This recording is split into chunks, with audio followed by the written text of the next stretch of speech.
Good morning, everyone. Morning. Welcome to the community meeting this morning.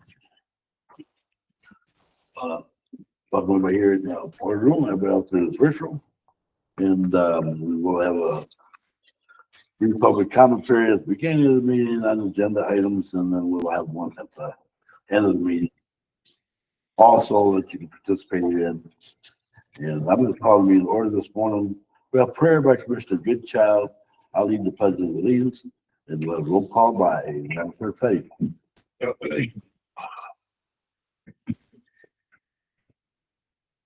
Dear God, please watch over our country and during these uncertain times, keep us all safe, keep our service members safe overseas, help all of our leaders on the federal, state, and county level make good decisions today, wise decisions that'll keep us all safe and in the best interest of the public. Please look over all the sick and needy, dear God, and provide them with some comforts.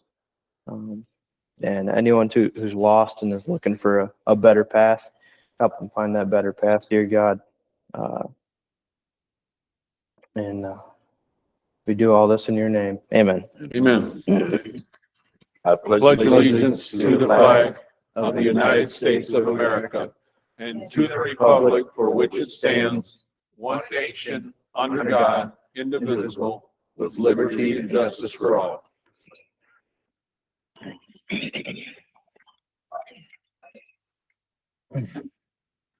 Roll call, please. Thank you. Good morning, Commissioners. Good morning. Good morning. Good morning. Commissioner Goodchild, Here. Commissioner Barba, Here. Commissioner Vaughn. Here. And happy birthday this week, Thank you. Commissioner Lutz. Here. And Commissioner Cook. Here. You have a quorum, you may proceed. Thank you. Adoption of the agenda. Anything anybody wants to add on the agenda? I have one thing that needs to go on. That's from Michael Yates survey contracts of that grant that we talked about before. The contracts come in. So we're gonna add that on. Let's add that under old business. Number 3, we'll move the discussion on control administrators down to number 4. What is that for his remonumentation? Yeah, the grant? Remind grant or something. Okay. Got the contracts in or something for the surveyors. Need to be approved. And I think after you have them contact back out to the board. I don't think she heard you. Erica, you got the contracts. You got the contracts passed out to the board. I do. You want them now? Yeah, that way you have them up here. I apologize. I also had to run some reports. For another discussion today. Would you like those reports now as Thank you. well? While I'm handing. What other discussion? It is for a pre-fund for a request, a different request that I'm not Thank you, Erica. depending on, but I did run some numbers. Oh, okay. Do you have a- Yeah, you can do that too. No, not these. Yes, please. Because I don't think it's on the motion. You are correct. I do. I apologize. I was.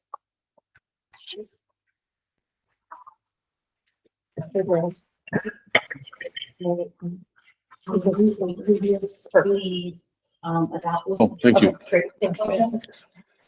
Potential motion.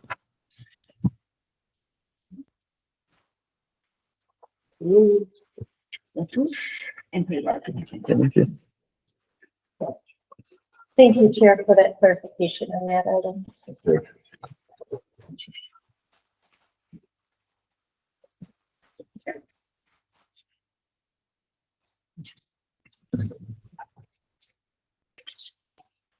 Is that there? We can take adopt the agenda.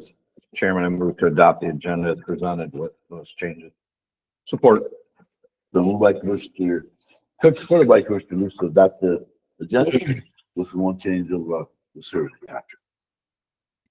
Any more discussion? All in favor, say aye. Aye. Action on previous movement. Chair, I move to adopt the meeting minutes from June 12th, 2025 regular meeting. Support. So moved by Commissioner Cook, supported by Commissioner Lewis, to move to adopt the meeting minutes for June 12th, 2025, regular meeting. Any more board discussion on that? All in favor, say aye. Aye. Minutes have been passed. Brief public comment period. Anybody want to address the board before we get started with the meeting this morning? Brief public comment period.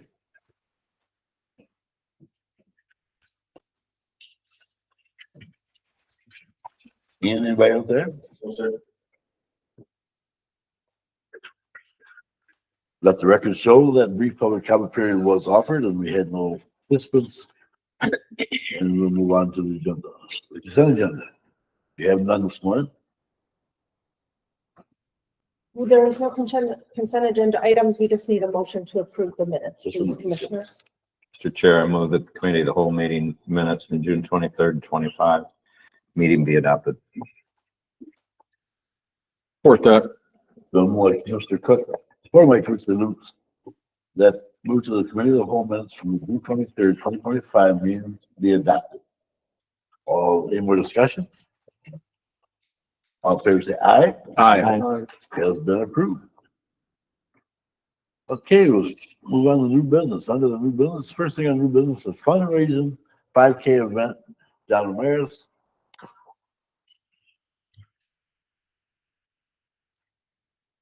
Good morning, Commissioner. Morning. I was asked to present this morning. Probably about a month and a half ago, the sheriff and I were approached by members of the Mayville Museum of History and Genealogy. And they were hosting a third annual fun run or walk in Mayville starting tomorrow night at 7. Start's going to be at the Mayville Village office. Over the last 3 years, it's my understanding they pick an agency within the community to donate the proceeds to. It's my understanding last year was the CAC, or the Child Advocacy Center. And this year they have chosen 911 and again, the Mayville Museum. So I guess there was a concern that this needed board action or approval for this agency to donate funds. Mr. Chair, I just saw this, or was brought to my attention, and I just think it's something that, in my opinion, as one board member, should be approved by the board if outside agency is giving to one of the Tuscola counties like 911.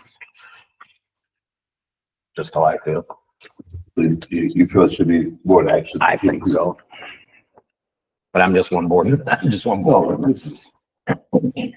I just don't know what kind of perception that would give to the community, especially when we're trying to get a millage passed, and now we have some. You know what I mean? I mean, I think it's great. I think it's great that they're doing it for us, but I'm just concerned about the perception. I believe their intention, and again, I'm only speaking on what I know of the event. I believe their intention is to raise funds for that millage, to flyers, all those things. So Like I said, I'm not against it. I did speak with,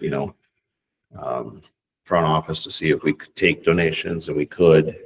I checked with the state 911 committee. Can 911 center specifically take donations? Yes, they can. Financial.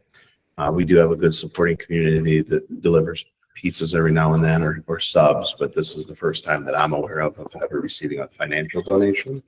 So I'm not really sure on how that works out. I believe we do have a line item for donations. But I would have to double check that. It's again, the first time I've heard it. So In the past, commissioners, I believe that animal control has been allowed to accept monetary donations as well. But I believe that was with some type of board motion to allow that, so. And I'm going off the top of my head memory, so. and this isn't, again, something, and Commissioner Cook and I have spoken about it. again, it's nothing that 911 is directly involved in. This is just an organization. So And if they do decide to use it for campaign, we'll discuss that and Sure. there'll be different avenues that they need to do. that's all I've got, unless you have questions that I might be able to answer. No, so pleasure of the board on this. Yeah, what's everybody else think? I've already spoken. Or maybe we could do it sounds like a blanket one that in the future, if an organization wants. I don't know what the best course of action would be for this, but Mr. Chairman, I have a question. Yeah, go ahead. So the donations, maybe much like animal control, will be given to the county and placed in a line item for you? For I control, believe or so. how's that? Is that I guess I would have to leave that to the front office of how they handle donations. versus just going to 911? Yes. So there's some other things. If there's questions. I don't know if there already is a line item for donations, but we could definitely create one so that it's its own line item and see what the revenue is from that. And then obviously it would be restricted just to Sure. the 218 would be. It's it, Commissioner, correct. That's my only thought, is just to have it, the oversight on No, I agree the with you. county oversight, just because of public crimes and Right, sure. people closing. Now, how that, creating a line item, I think we've done it in the past, temporarily. Something like that. So if that's not a problem, I think that would be good. Having it. It's not a problem. There you go. So we create the motion for this. I'm working on it right now, Chase. I thought you might- As I don't see one, so I'll move it. What amount, John, do you think would be raised? Do you have any estimates? I do not. I mean, the weather looks like it's going to be nice. I've never been aware of their previous fundraisers or charity walks or runs. So Well, I get it, all 5K runs. I can find. That's what I figured. I figured. How much is this one? But I got a lot of people behind me. They raise a lot of money. but I don't know. Maybe $100, $200. I Because don't. don't these runners get like people behind them say, if you run so long, you get so much money? Yeah, I'm not sure on that. That's a- I did speak with Mr. Leitzel and agreed to show up tomorrow just to talk to anyone about 911 that's interested in any information. But as far as that, I haven't. I could enter that run and by the end of the run, we could show up on 911 work. Exactly. See how fast Hey, wait, response time is? Let's clarify that. At the end of the run, I'm not sure it would be 3 miles.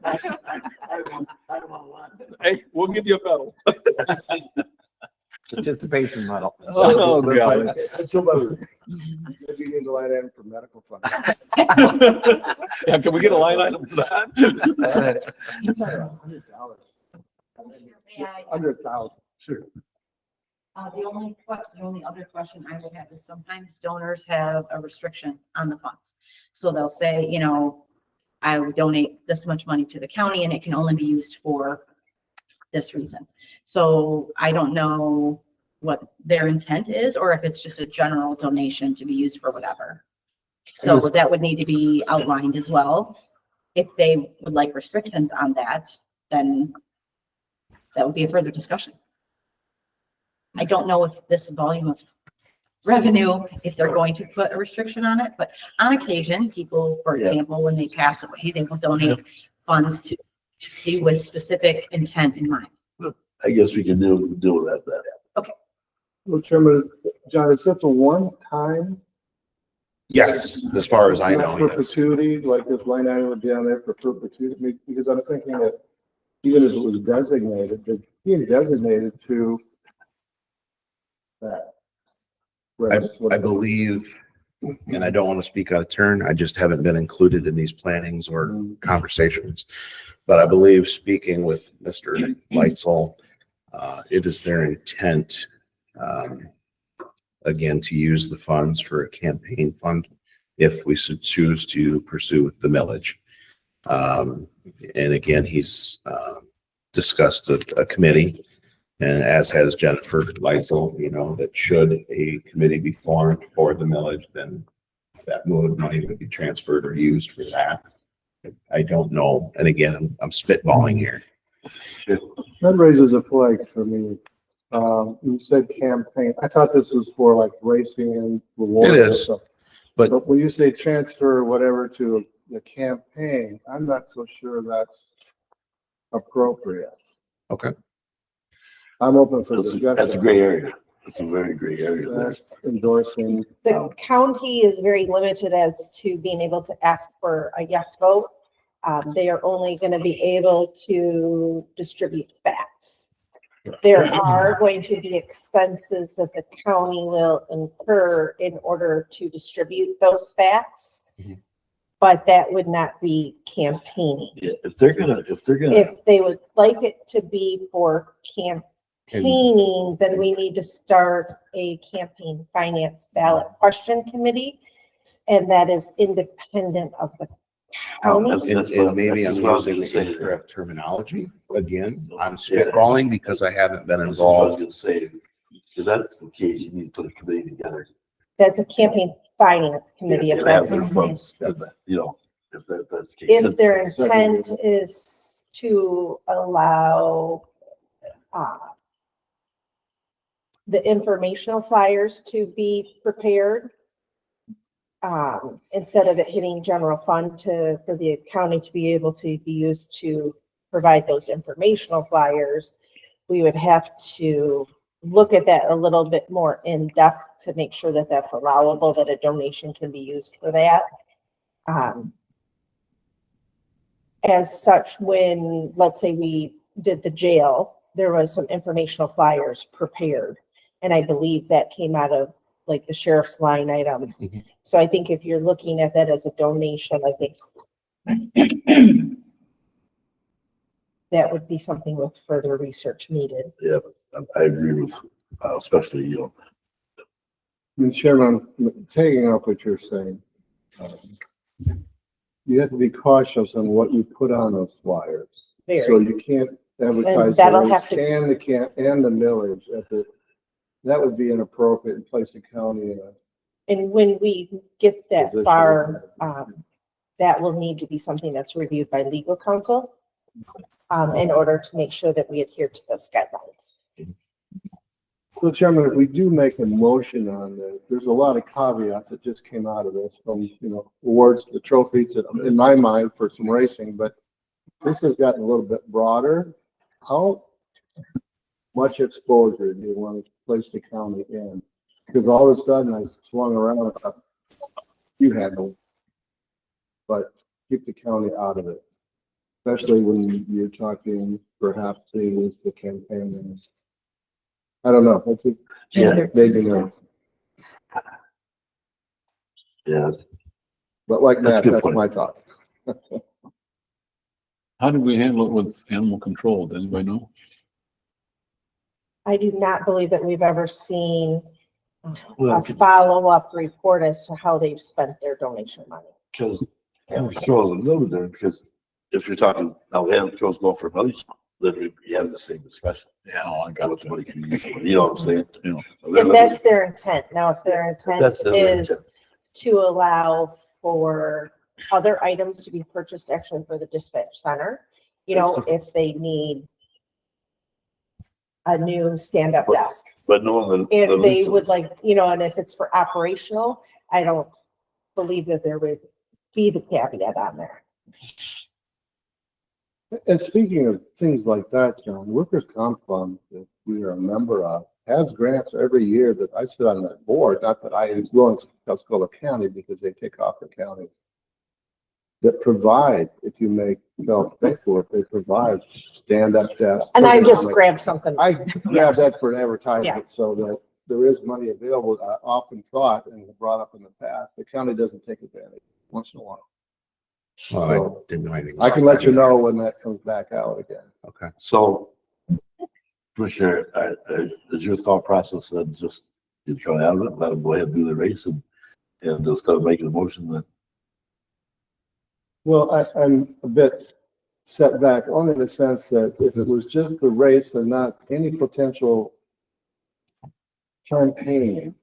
And And it may again, not, John. You it said- may not be. This is, again, I haven't been part of any of the conversations as far as the organization or the planning of the race. It just, I know Jesse Leitzel and Jennifer Leitzel are very passionate about 911.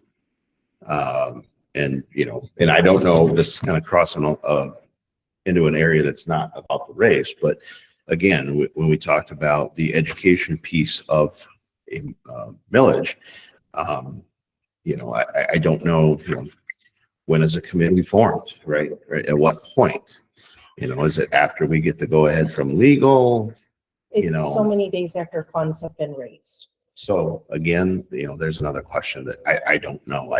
So in that case, Chairman, would it not be, and the clerk as well, if we put a caveat in there, not to be, for that motion, not to, maybe you already got it written in, so not to be used. Go ahead.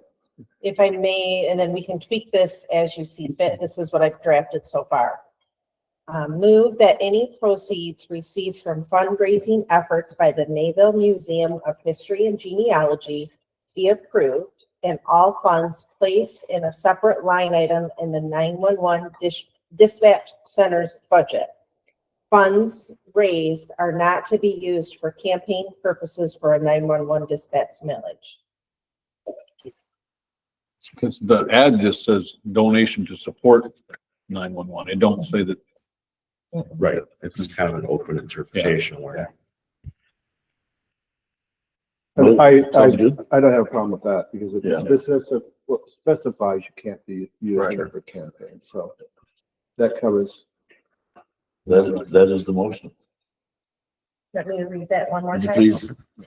Move that any proceeds received from fundraising efforts by the Mayville Museum of History and Genealogy be approved and all funds placed in a separate line item in the 911 dispatch center's budget. Funds raised are not to be used for campaign purposes for a 911 dispatch millage.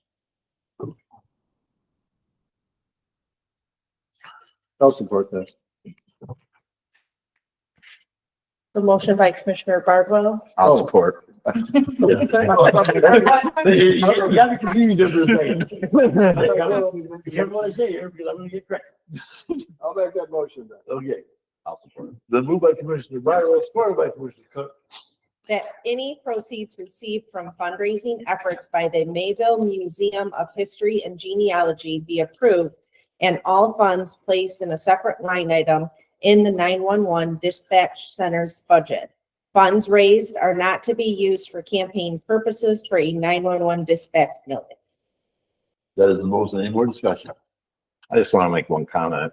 Director Ramirez, I think it's awesome that they're doing that, but I guess I just wanted clarification of that, and the more we talked about it, even more clarification where the funds are going. Absolutely. Thank you. Any more discussion? All in favor, say aye. Aye. Motion is passed. Move on to number 2. Marine Patrol new hire Sean Kish. Under Sheriff Baxter's online. Is online. He is. He's said he present virtually. Good morning, Commissioners. Under Sheriff Baxter. Good morning.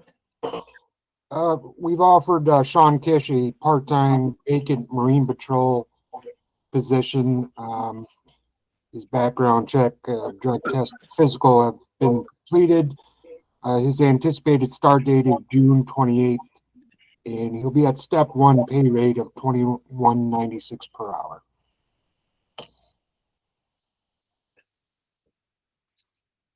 Mr. Chair, I move to approve that Sean Kish to be filled a part-time vacant Marine Patrol Deputy position at a rate of $21.96 per hour, step 1, pending a favorable background check, drug test, and physical. Anticipation start of date is June 28th, 2025. I'll support that. Been moved by Commissioner Lou, supported by Commissioner Cook to move to approve Sean Kish to fill the part-time vacant Marine Patrol Deputy position at a rate of $21.96 per hour. Step 1, pending a federal background check, drug test, physical. Anticipation start date is June 28, 2025. Any more discussion on that? Chairman, just a question. How long has this position been vacant? Since last fall. And so there's funding available because it wasn't spent since last fall. Correct? Well, it's all based on part-time hours, so he would just, be included in part-time wages. But in that line item, because if you have a vacancy, normally the funds that have been allocated will sit there because there isn't an individual that is doing that position. I would just, that's why I asked how long the vacancy was and if there's funding in that line item. It's only a summer job, I think.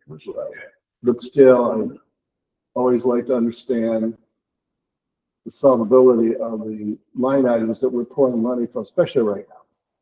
So the correct answer would be yes. The other answer would be, well, I'm not sure. And then the question would be, well, where does that come from? I'll leave it simple, yes. Okay. I guess that was the leading question. The first question.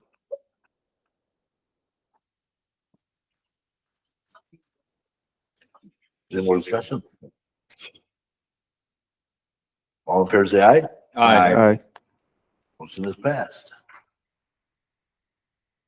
Move on to number 3, the corrections new hire, Keaton Lemon. We've offered Keaton Lemon to fill a vacant full-time corrections deputy position.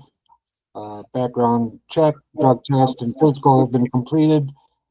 His, start date I have in the, what I forwarded to Shelley is the 1st, but actually it's gonna be the 11th at, step 1 rate of $21.96 per hour. So Bob, that motion should reflect July 11th, not July 1st. Correct. Thank you. Chair, I move to approve Keaton Lemon to fill a vacant full-time corrections deputy position to start on or about July 11th, 2025 at step 1 at a rate of $21.96 per hour. Support. I got July 1st. Yeah, that's what he said. He just changed it. He just Oh, he changed it. just changed Yes. it. Okay. Yes, thank you. Been moved by Commissioner Cook, supported by Commissioner Goodchild. Goodchild. Move to approve the Keaton Lemon to fill vacant full-time corrections deputy position started on July 11th, 2025 at step 1, at rate of pay at $21.96 per hour. That is the motion. Any more discussion? Yes, did Bob say that the drug test and the physical's already been done? I'm sorry. Yes. Okay, thank you. Any more discussion? Hearing none, all in favor, say aye. Aye. Motion is passed. Thank you, board. Have a good day. Thank you. You too. Move on to number 4, discussion on the regarding the Stone County organizational chart as presented on January 13, 2025. Who wants to lead this? And hey, if you allow me, since I asked for it. Yeah, I guess. I didn't see anybody else. Let me see. So just to back up a little bit, as I viewed it, I did see this last week, but didn't realize it was the same one. But in a prior conversation with Shelley, which was more of an update, did mention this in around January we created this one. This is more extensive of the county, I think, from the 2 public commenters that came in. They're looking more for the administration and the duties that's being fulfilled. So if you scan across that, you won't see that. This is a CAPR, if I recall. And there was a time element because of payroll and some other issues that the original request couldn't be fulfilled. So that was my perspective. And after I looked at it, I thought, yeah, this is excellent for the county. But we're trying to understand, to some extent, if they go out and search, what's the different functions and what's been transpiring, because I believe there's been a lot of crossover more truckload than anybody anticipated in the past, in the sounds of it. So just a general 50,000 foot overview. Still would like to see an org chart that would be just the administration under you, Shelley, and how you see them, their roles and Which, you know, currently versus what they should be. Yeah, go ahead. I don't have a problem with that chart, you know, I have a problem bringing that chart to this board. We've never asked anybody before to give us duty, responsibilities, as far as I've been here for 10 years, and if we have, it's never been granted. That's something that somebody wants to do, they can go there, but I don't think it's fair to have them go right out to this board what their job responsibilities are. It's, because that's my feeling on it. That, you know, we've never asked any other department to do it. And I don't feel we need to ask our department to do it. You know, I've been on the board for 10 years and going on 10 years, and the only department that seems to get under scrutiny or get criticized is that one over there. And, you know, I'm over it. They got a job to do, they know what to do, and they're doing it. And they said, any of this information anybody wants, they'll be happy to give it to you. But as far as bringing it out here on the floor, Commissioner, I feel this is not the place for it. Nothing good can come from that. And that's my opinion. And any other commissioners want to chime in? Well, certainly I can do a rebuttal. I've been a commissioner for over 20 years. I've been through many of these over the years in terms of understanding, but let's be clear on this. This is not targeting. And no use reiterating, we've reiterated, or I've spoken on it for months now related to the financial position of the county unknown.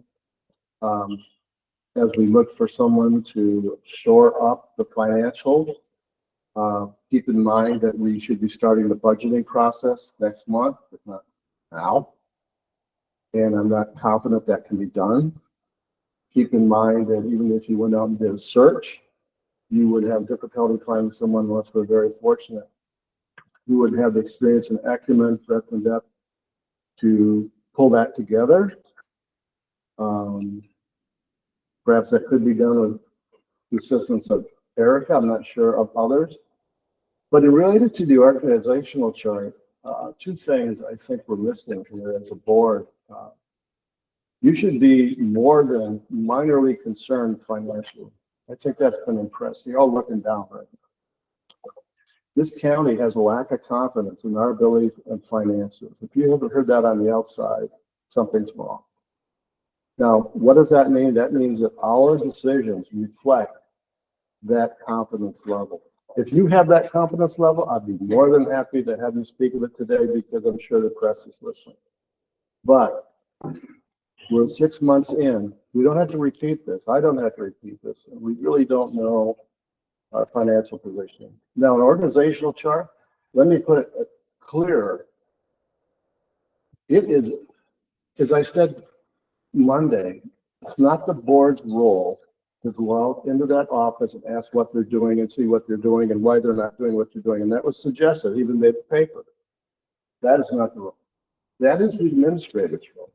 This board works with the administrator, not the operations. Now, if the administrator deems that it's not appropriate for this board not to have an org chart of duties, which I don't know how you'd ever run an organization if you didn't have something, especially at this particular case. Because in the past, we've asked for them when they've come to us for raises. Well, give us an idea of what the raises are for. Give us an idea of what they're doing. Give us some justification, and then they would come in. So an organizational chart's not online. However, I'll acquiesce to say that based on the board not being involved in the county operations day to day, but from a financial perspective, and that's what we're going to get into today, that the current interim administrator, that would be her decision. Because let's look at it let's go 50,000 feet. Whatever decision we make today, going forward to shore up our finances. And I think it's more than just, I think Erica probably would agree, perhaps not, more than just the audit. I don't think the audit's going to have a tremendous amount of time with anybody but Erica perhaps. And maybe some others. But we definitely are going to be looking at some obstacles in terms of understanding where we're at so we can understand where we're going and how to redirect the departments. And if you had an opportunity to expand what Erica put out related to the budget overages, and we're going to have some requests today, that money has to either come from within or from some account. Now, I think everyone understands this, but from an organizational chart standpoint, definitely I'll emphasize what's the target. It's more to understand. So when you go forward, perhaps the board should be considering, I gave 3 options last time to consider, no one else gave any. Perhaps the 4th one is, we need to find somebody temporary that has that skill, if at all possible, because again, a search is going to take a while. And we're already June, and we wasted since Clint left 6 months. Well, subtract 3. We should have been right on it at that point, trying to figure out. But no one had an understanding, I didn't, of the level of understanding of finance and to carry it forward. Well, after 30 years of 2 people, more than that probably, it should have been a surprise to any of it. None of us. And it was, as I said before, I just thought you take the templates and fill them out, and Erica looked at me, no, that's not. I mean, they were created on the fly. So, Chairman, Yes. that's my rebuttal. It's not, I'm not, not any of that, that it's never been asked. Yes, it's been asked, especially when the buck stops here, and we have to figure out rather quickly, not only our position, but how we're going to take that position and move it forward for budgeting. If that budget's going to be realistic. Now, the ops done Monday. Latest Monday. Okay. Should be done. And we should have, that should be closed out. Hopefully there's not a lot of adjustments. I don't know what's coming forward, but hopefully not. But how do you see as a board going forward outside of further understanding? I mean, there was no question about the work chart last Monday, but had time to think about it. How are we going to go forward? Now, you can save that discussion for later on, but I wanted to wrap up a few things that concern me from a finance perspective, which we're all finance perspective. I mean, you can't get away from that. That's why you're here. How we're going to help that administration, not hinder moving forward as quickly as possible. If we don't know the gaps, which I don't really have a full understanding, I don't believe you're going to probably be a successful finding a controller administrator that has the breadth and depth to pull all these pieces together in the timeline that we need. Do you think that? I hope you do, because that gives you a lot of relief. I think I do it, and then you said the way else I had an idea last Monday that I thought was going forward, but this is discussion that when we get down to the control administrator. Yeah, we'll do that. And I'm not saying work with you, was asking for, which was targeted. I think if it came out on the floor, it can lead to other things being targeted. And then that's why I was not replacing what you asked. Well, when it comes to, the times I remember about organizational charts, we didn't have to ask for them with the elected. I don't have a problem. Downsizing. I don't have no problem with organizational. That's a whole different story. That brings out a lot of organizational charts and functionality. Yeah. Because someone has to make a decision, and they do, but they're going to try to justify each and every employee, which is right to do so. And just like we should for those who elected us. So should be a long discussion. Okay. Any more questions from anybody on the board on the organization chart that was presented to us? The only question I got, Mr. Chair, is on the Board of Commissioners, it says 5 commissioners, 2-year term. Shouldn't that be changed to 4-year terms? This is what was submitted with the capper. So it gets updated, it laps behind, but Okay, I just wanted to bring forward well, that's fine. I just, what we that's the only had in thing I place. noticed. Thank you.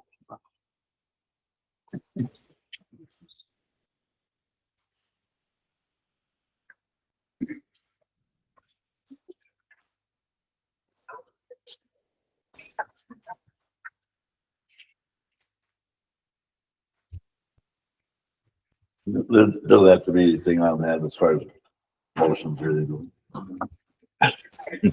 No. Okay, let's move on to number 5 then. 2024 allocation update of Devil Chief Accountant. Good morning again. Morning. So as you see by my email, the auditors, there were 5 funds that were still in a deficit, 3 of which have been corrected, with no board action needed because one, for example, there's expected revenue, which was not booked. So we booked the revenue, it's expected, it just was not received in 2024. Another one was an error.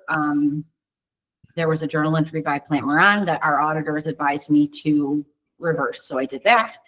And then the 4th, I guess we already approved. So that one was already corrected by the board the last meeting. So that left 2. One is for the mental health. It was $104 in a deficit. So I've created a journal entry to allocate funds. And then the second one is animal control. So they are $11,000 in a deficit for 2024. So I believe I have not done a very deep dive. I did a light analysis, determined that there was no anticipated revenue. There was no errors in the accounting. There was nothing that could be corrected without an allocation.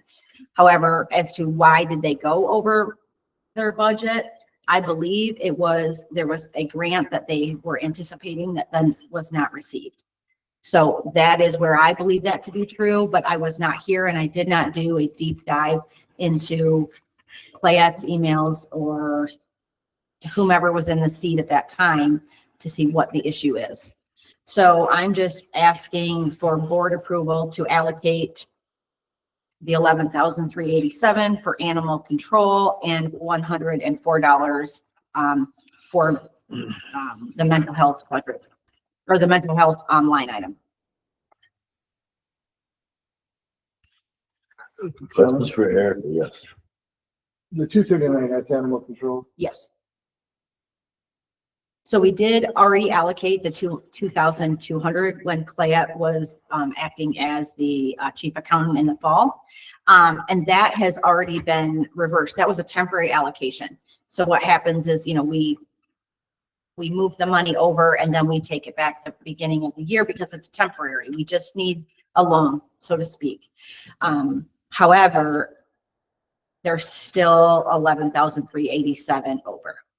So that means we've got in 25, what's 24? In 25, we've got to pull 11,387 from something. But it's not going to come from animal control budget. Correct? Well, currently what I'm requesting is a non-temporary allocation from the general fund for I 2024. like that. Now- Non-temporary. Non-temporary. It's an Yes. oxymoron. Yes, it is an oxymoron. So the previous one was a temporary allocation. So I'm asking for just a true allocation. However, we can also, with board action, say they have to return those funds to the general fund this year. But that's not what I'm asking right now. Right now, I'm asking just to get approval so we can finalize the 2024 audit. If the board would like me to do that second journal entry, I'm happy to do that. I just have to move forward one thing at a time. First, I need to get the audit finalized, drafted, approved, submitted, the capper, which is now ACFR, all of that. And then definitely I can move that back if you would prefer it to be a temporary allocation. Gentlemen, just thanks for the clarity. The non-temporary, really. Yes, non-temporary. So, you make the adjustment. but then it either goes away and we forget about it and you have to pull it somewhere from some point, either out of their budget or out of whatever we have, probably general, fund, someplace. I don't know. I hate to use the Correct. general fund because I don't know what's in it. And in reviewing their budget, would they have at that an excess that could be used to alleviate some of this 11,000 until we I- find out I do what believe our so. position is? I do believe so. Again, I have not done a thorough analysis of the 2025. My focus has been 2024, but I do believe that they have the funds available. But I reserve the right to rescind that after review. But you could check that because didn't we Yes. in 25 give them $80,000 more? Yes. Yes, you did. Yes, we did. So that's why I'm asking these questions. What do they have residual? Plus we paid for a truck that was supposed to have been on a grant prior to. Correct. 24. So yes, I do believe that there is funds available, but I do not want to swear to that until I do a deeper dive into their 2025 budget and their 2025 usage. So Chairman, I would suggest the board consider a temporary adjustment, the adjustment, but the revisiting the account that this be taken, well, whatever, line that, be taken from animal control versus finding someplace in the county other than the animal control. That's my whole point of my discussion. So the motion, the draft motion does just state moving it from the general fund, which is what is needed to balance the budget for 2024. We can either add on a secondary motion to make that temporary, we can switch it to make it a temporary, which means if you But you switch it, said if we just make the first, all right, let's say you pull it out of the general fund. I don't know what the general fund has in it, so you're pulling it out of zeros in my mind. Not to do the second until you check to see what they have and what lineup. I mean, that's what I'm listening to for the board to evaluate. Make the adjustment to comply, but as far as where it's pulled from is another discussion that you'll bring forward to the board, yes, right? And then you'll have an So- opportunity to look at it. yes, So we can pass this motion, Commissioner, right? Let's come back and revisit this. We'll fix, no, I think, yeah, What would because you it's a like? general fund. yes. Erica, would you want that to say temporary allocation? If we do temporary allocation, then that means that I have the board approval to move it back after 1/1/25. So if the board wants me to wait on that, then I would say, do not put the word temporary in there. How would you like it worded, for the direction to bring the matter back? What would be best for? Because I think we can just add on to this motion, because I just don't want it to fall off, and if it's not in the motion, it could. Potentially, No, yes. no, but Not like to- something happens to you in 3 weeks and you get $1 million, you win the lottery and you leave us. Right. Cool. Fair. Fair. Fair. You know, somebody else looking back at this motion wouldn't have that direction. So I'm just trying to think forward. So can we put something at the end of it? Something like to be revisited or Review the 2025 budget to determine if If If the the general fund has remuneration- the sufficiency or obviously a line item within animal control after you review it. The point is a timeline for review, right? so it doesn't get lost in the window of it.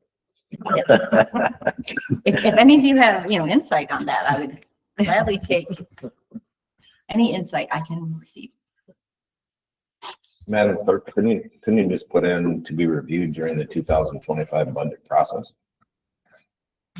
We're already past that. We're going into the 26. 2026 budget All process. right. Yeah. And we want to know where it's coming from before we start budgeting, because that's going to alter, You don't want a lot of Yes. allocations or transfers out finally. Anyway, So as of now, these are the only allocations needed.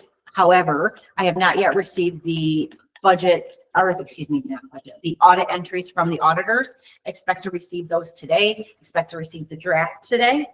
So once I receive that and review that, I'm happy to share that with you, but there will obviously not be a meeting before June 30th. So I will send it out to you for unofficial review. And if everything looks fine, I will then give the authority for the auditors to file it. And I will take action on filing our ACFR with GFOA and all the necessary steps. Then Mayor Osterson is planning to return. We're working on, can they attend the next board meeting, first in July? Or if they're not available, it would be the second meeting in July. So we're working on scheduling. We know they could present either committee of full or full board. So there's 4 options for them. I'm assuming that they will present virtually, but again, that's an assumption. So then they will present just like they have every other year to the full board. So you can ask them any questions. question, Sharon. You have a question? That's good news. So when they, because they're brand new auditors, I would Yes. highly suggest that a person shows up. Okay, I will request that. However, do they charge for that? Or is that part of what we, I believe that's included in the bid, that's what I thought. but I will definitely ask that question, that if we request they come on site, is there an additional charge for any travel? And I think Mr. Meyer was right. I mean, they are brand new. I think they'd want to be on site for the first meeting with us anyway, you know. I would think. But I will definitely ask that question and email you all the response to that. Obviously, there won't be a meeting between the time I speak with them. So I just email the answer and then we'll get them on the schedule. So this is, I'm not for sure that I have one term exactly how I like it. So at the end of that, the 2025 animal control budget to be reviewed within by, I don't know if you want to give her a specific date or within In the month of 60 July, days, 30 30 days. days, within the month of July. within 30 days or by Yeah, August 1st. by August I'm not 1st. trying to like hand tie you either, because I think August 1st is acceptable. I plan, as I discussed with Mr. Bardwell, I plan to do a full budget analysis, 2025 budget analysis in July. Now that, you know, once the audit is complete and we close the books, I can truly look at actual numbers. There are many line items that are over already. However, I have pending budget amendments that have been requested by department heads that I have been pausing on until I get through audit. My focus has been 2024. Unless it was obviously a crisis and they needed help right now. And then obviously that becomes priority. So once I get through those budget reviews, I'm going to be coming back to the board to say, okay, out of everything I have, here is what I need your direction on. So I plan to do that in July. So I think that will be encompassed in there. So I think it'll be fine. okay. So the 2025 animal control budget to be reviewed by August 1st, 2025 to determine if the appropriation of the above funds can be repaid back to the general fund. Yes. Repaid, is that the right? Reimbursed. I was struggling if it should be reallocated, repaid, Maybe reallocated? I like the word reimbursed because it's pretty clear. reimbursed. Okay. Because Yep. you're taking it out of someplace, you want to put it back and see the, yeah, let's say reimbursed. Okay. And a line item, I mean, doesn't have to be in the motion, but in a sense, where's it coming from? Well, we can't reimburse it to the same line. No, item. that's out of the animal control budget. Yes, but it's a transfer in right now, so it would be a transfer out. So it wouldn't be the identical line item, but they do offset. They would offset. They offset. So this would be the motion in its entirety, and we can continue to amend that, Erica, if you need something further as well. So move to approve the 2024 general fund appropriation of $11,387 for Fund 239. Do you mind if that's general fund. Okay, never mind. From 101-965-999-239, transfer out of general fund to 239-100-699-101, transfer into animal control. The 2025 animal control budget to be reviewed by August 1st, 2025 to determine if the appropriation of the above funds can be reimbursed back to the general fund. Then you gotta keep reading about it because it's got That's gonna be a a separate one. motion. Okay. Yeah, that should be separate. Separate because motion. It's a different appropriation. Okay. Yes. Agreed, thank you. And Chairman, just as, this has nothing to do with the motion. While you're in there looking, did you look at 101, which is the general fund, Yes, and give us a breakdown at that point? Sure. What is it composed of? And I know you don't have the template, but if you take the 2025 proposed budget and look on page 2, those are the line items that was reported back then.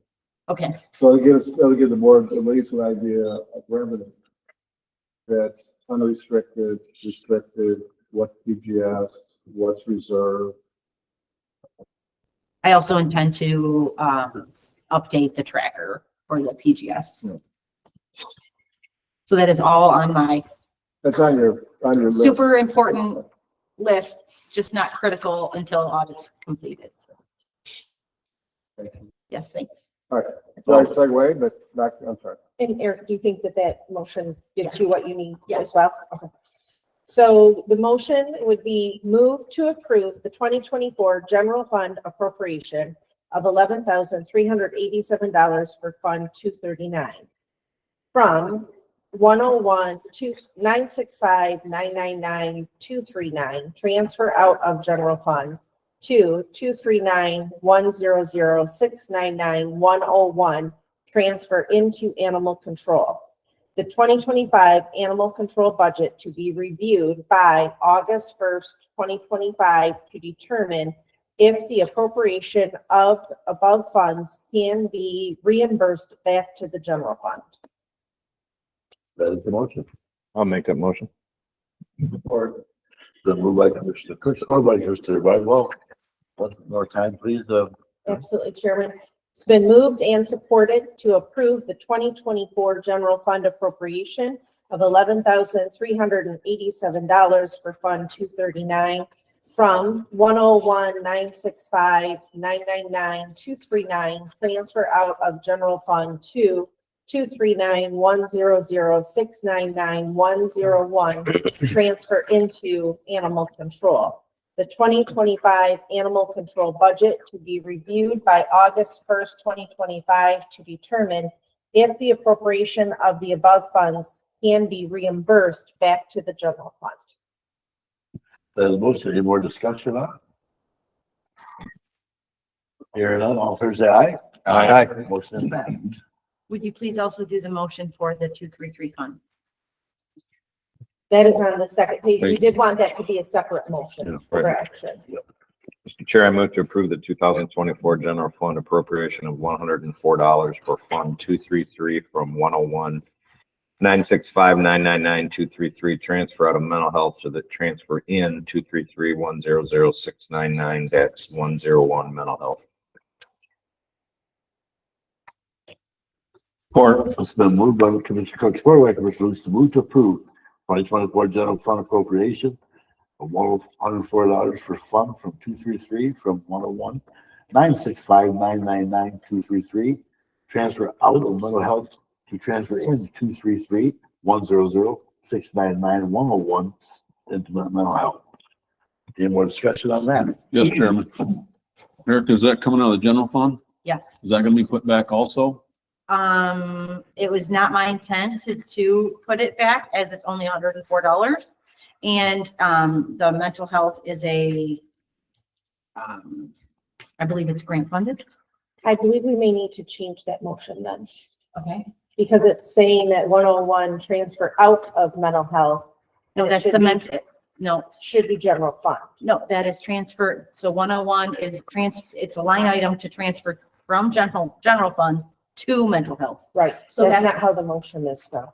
Oh, I apologize. I don't have a motion. It's mental, yeah, Yeah. it's mental health Well, in both places. I thought it's kind of, That's why I'm done when I was reading. Transfer Out out of general fund. That's why I asked the question, because I didn't quite understand that. Out All general fund. I mean, I know we gotta fix it.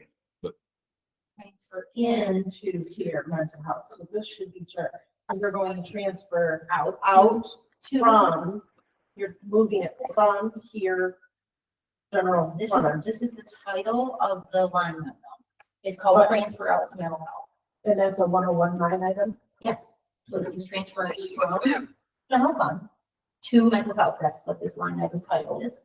And then transfer in to the 233 fund from general fund. That's the name of this line. That's, I think you're backwards. So I'm not understanding, because So this is a 101, which this is is general fund. yep, transferring out From, it's for fund fund 233, comma, from comma. 101. Yep. Which I think in general fund here, transferring out to mental health. To here, you have mental health twice, and you don't mention general fund, except for here. No. It's shown on page 27, further down of the 73 pages we have, what she's trying to explain. Yes, it is. I think that it's, look, to me, it reads that you're taking it from 101 mental health and transferring it to 223 mental. Yes, so if you look at the journal entry, that does make one, I think. On what page? 27, at least in the electronic version.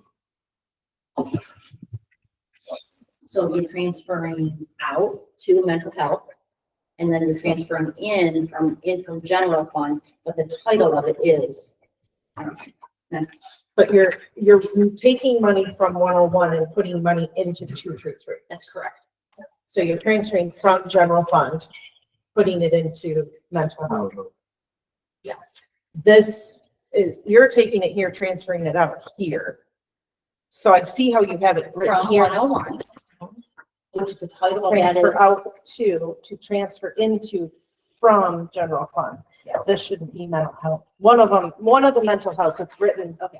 I'm sorry, it's written so You can confusing. take that out if you'd like. That is the title of the line item though. So that's why we included it. But then this line item is titled general fund transfer out. This is general fund transfer out line. Yeah, we transfer to mental health. That's Right. what your three means. It's transfer out of general fund. to I'm mental struggling, I'm sorry. I understand what you're saying, because It's another just, year down the road, we would not understand that health. So you can remove without that. page if you like. 27. I say to just transfer out and ignore that. Transfer out of general fund. the 2024 general fund appropriation of $104 for Fund 233 from line item 101-965-999-233, which is the general fund, Yes, transfer out. to Yep. line item 233-100-699-101, which is mental health. Correct. So you're gonna go similar to what you had here, from transfer out of general fund to transfer into. Sure. That was the title of the line item. So I that's what- understand. but yeah, it's I fine. understand, it's just, Not clear. it is not. Sure. I'm Just sorry. take the top, the first mental health out of it. Yeah, so She's just gonna update it. Is that account labeled wrong then? That bill? no, I think what happened is in the journal entry, you're looking at the fund line item here and saying what action's gonna happen. You're taking 101, transferring it to mental health, 233, you're transferring from general fund, and that's how the motion was written, sort of. I just don't feel like it's clear as in layman's terms. So this is a transfer out only for mental health. Okay. So the title of it is trans out mental health. Okay. So that's what's tripping it up. I It get is general fund transfer out. They're each labeled by the department that you're using to transfer to. Right. It's just Okay. not really clear in the motion that it's The coming motion from the should be general confused, fund. but- No. I don't think, from, No, you're correct. It was very confusing after you read the motion, look at page 27. That's why I asked if it was labeled incorrectly. Obviously, the objective is to understand it Yes. for perpetuity. For $104. For 100. For $104.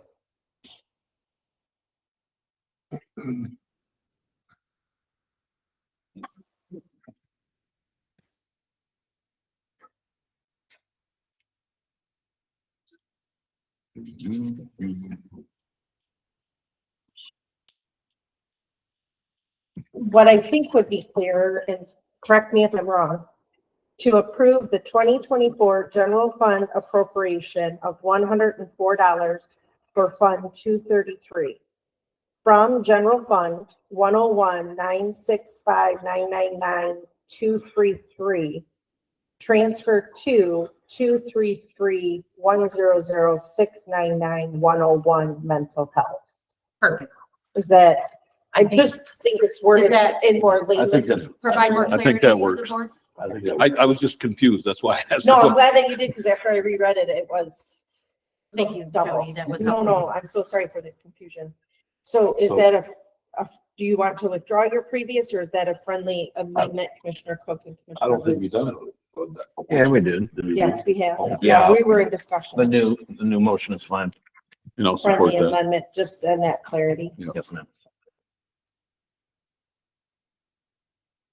Sorry. No, that is No need to okay. apologize. It's fine. I just didn't understand. Neither did I after I reread it. So are we good then to go back into discussion of the motion? We can go back into discussion. So the friendly amended motion is going to be to approve the 2024 general fund appropriation of $104 for Fund 233 from the general fund 101-965-999-233, transfer to 233-100-699-101 mental health. Excuse me. Any more discussion on that motion? All in favor, say aye. Aye. Motion is passed. Thank you for that, Erica. Sorry for that, Erica. Thank you. No need to apologize. Thank you. Going to number 7, or what are we at here, number 6? Number 6. Yeah. Recommendation for adult probation, HVAC replacement, like more building grounds recycling center. Morning, Commissioners. Good morning. More like, You have in your packet the bids. I'll go through them, quickly. The low bidder was Kapala Heating and Air Conditioning from Lapeer, for a bid of $19,900. They had an option for a 90% furnace, for an additional $6,600. And I should be just clear, these are 3 units, not just one. And they are, offering to use Payne equipment, which Payne is a division of Carrier. It's like their generic brand. The next bid is a company from Airworks.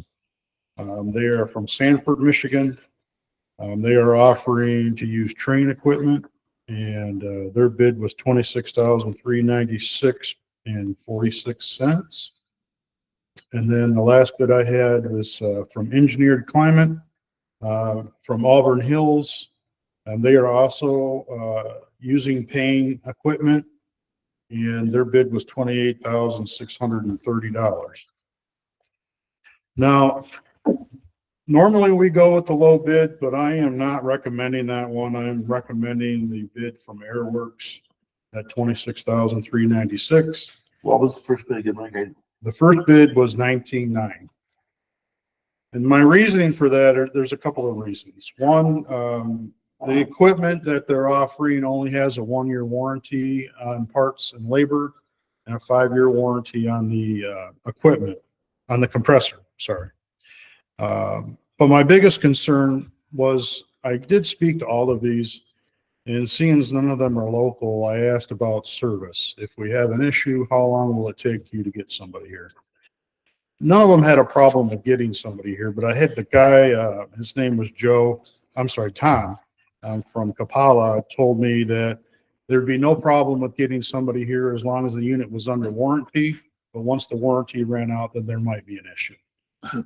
And I've never had a contractor tell me that, whether he meant to or not. He did say that, which leads me to believe that if we'll pay him, he'll come and do it. As long as he's going to get paid by the warranty, he'll come and do it. But after that, we probably never see him again.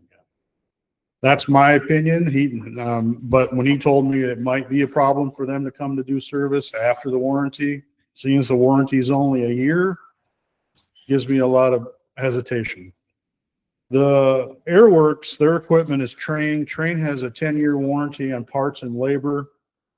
And 10-year warranty on the compressor and a 5-year warranty on the parts and labor. So for the first 5 years, if anything goes wrong, it's 100% covered. That's why I'm recommending him. And he said, absolutely no problem to service the unit, whether it was in warranty or not. They would get here. They put it in, they'll make sure they'll take care of it. So we do have $25,000 in the budget. So it is, their bid's approximately $1,400 over the budget. But this is still my recommendation because I did not have a good feeling with the company from Kapala. That was an odd comment to make to me. But if you have the bids, it's your decision. However you like to proceed, I will be more than happy to execute. And Director Miller, just for clarity, these were not sealed bids as we normally do? They were sealed bids, but I opened them with Administrator Lutz because I didn't want to wait another 3 weeks to go to the committee of the whole. Okay, thank you for that clarification. Chairman? Mike, where are we gonna get the $1,400? Just come out of the 483 fund, the fund balance. That's my opinion. Maybe the accountant has something different, but I'm assuming that's where it'll come from.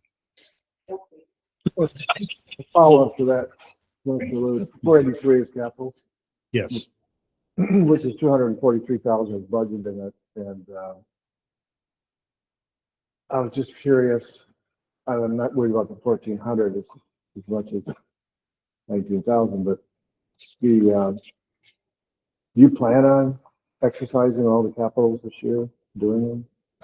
I have everything already bid and completed. This is one of the last projects. The only thing that's outlying is the fire protection system in the basement of the jail, and that's coming out of the jail improvement. Yeah. So anticipating, and Commissioner Lutz probably would have gotten to this question, anticipating with, since they're all pretty much, you got them in process, are the underages of the budget amounts going to sufficient enough to cover the 1,400? That was the money you saved, you budget 25, it only costs 15. Well, I can't speak to all of the capital because it's not all mine. I didn't budget $200 and some thousand dollars, County. but yeah, everything, there was nothing over budget that we did so far other than if you approve this one, this would be the only one that I would have. So the question would be, Commissioner Lutz, I'm just going further with this. The question is, if the 1,400 doesn't come out of the 483, it's got to come from somewhere else. Right, that's what I was Which getting at. is somewhere. And I was just poking around to see how much you had completed. You've had, you probably wouldn't know this, if there's any savings that you've been able to accomplish because of the bids or the budgeting. I was just trying to get a sense. And it's $1,400. I'm not. I understand. Just searching. Well, Eric is competent a bit. Yeah, I'll be completely honest. I wasn't prepared to answer that, but I know we're not over budget on anything, so. Dr. Miller, yeah. I do have some. This is a 483 fund again. I know I keep saying the same thing over and over. We're still in audit. These are not official. However, I can provide you with what I have. And if Thank look you. at page 6, this was ran very briefly this morning. I apologize. I did not remove any of the zero balance line items. But on page 6, you see at the bottom the capital improvement fund balance. So you can see we were budgeted at what the anticipated end result will be. Is that, if I'm reading this correct, is that 82,000? Is that the whole page? No, that'd be just the 483. This is just 483. So it looks like current opening fund Yeah. balance. 76 less 6 is, oh, not bad at 82. Go ahead. I figured this out. Yes. So expected revenues, expenditures. Looks like the fund balance is 3,719,000 less 1,771,000. Now, again, Wait a minute. fund balance in 2025 has not been, is not true because, You're talking about general fund balance. no, This is this is capital. Well, if I look down on Fund 483 and I look at total revenues versus total expenditures, near the bottom of that page 6, I get somehow from 76 to 6, and we added it, we got 82. I don't understand that yet, but in other words, the fund balances, the other revenues and expenditures, says 1,000,007. I'm not exactly sure what that means, but so do you have an explanation? Because you're going through 3 million somewhere, and that's what caught my. So no, the fund balance, it's saying that the opening fund balance is 3 million, and then it's saying that the net impact of the year to date is hitting the fund balance of 1,771,000. So your net would be fund balance minus the 1 million, so you're still at 2 million. I'm still trying to figure out where we got $1 million in their capital. Ish. So Eric, if you go to page 7 on the year to date, I know it's 2025, 6/30, you got 1,727,940.73. But that's our balance in there ish right now. Yes. Well, because we're not sure right now because the audit's not closed. Correct, because so what happens when we close the books for audit Right. is it takes whatever the fund balance is, whether it was a deficit or not in 2024, and that will change your opening 2025 fund balance. Okay. So that's why it matters. Is if you're doing math and you're doing A minus B equals C, and A is a fluid number, you're not really going to get a C. So let's back up a minute. We're talking about millions. We budgeted, we put in 243,000 worth of capital. How did we come up with $1 million in this account? Are we talking PG, did we transfer PGS to some other account? Some of this is PGS. I have not done a deep dive in the 483 fund. So I believe that the liability for the People State Bank building is included in this. However, when I ran this report very briefly at 7:55, when Commissioner Barwell came in, I did not include the liabilities. So I apologize. Again, this was just ran very briefly to try to get some sort of guidance for you for your decisions today. I know it's not perfect. I understand. And I guess what we could probably walk away with is that we don't have $1.7 million. Right. We got something, but not $1.7 million that hasn't been unallocated. Correct. Right. That is true. So, but I just wanted to. I saw the sparkle in Mike's eyes all of a sudden. Yes. $1.7. So, Well, it's been my knowledge that the 480 capital fund has always had roughly around 1.2 to 1.5 in it, sitting there for capital items. So I'm well, just, I'm not surprised. keep note of that, everyone. In capitals, we have in the past pulled from capital. Matter of fact, there's 2, 3 years we did no capital. Remember those? Yeah. Because they were in $1 million. That's very interesting. Make a note of that because you're only going to spend 243 and we got $1 million in it, which is great. Well, I know, the former controller was very concerned about the budget, as you know, so all of us, we submitted our want list, and then she says, what do you need? And we came back and cut that. So yes, there were much more expenses, requests than what was approved, so. Well, at this time, no further questions, Joe. Okay, we got a motion on the table. Just one, if I may, quick question on the motion before we get into discussion of the motion. Do we need to place anything in that motion that delineates that the $1,400 additional for the project would be allocated from the 483 fund? 483. You got 1,000,007 in there less something. Just for clarity, so that you have that, so that you can, I would think that you're gonna need to make an adjustment, because in that line item, the HVAC line item is budgeted for 25,000. So I would think Erica's gonna need approval to amend that budget up to the 26,4. And I would think that we could maybe do that with the motion in front of us.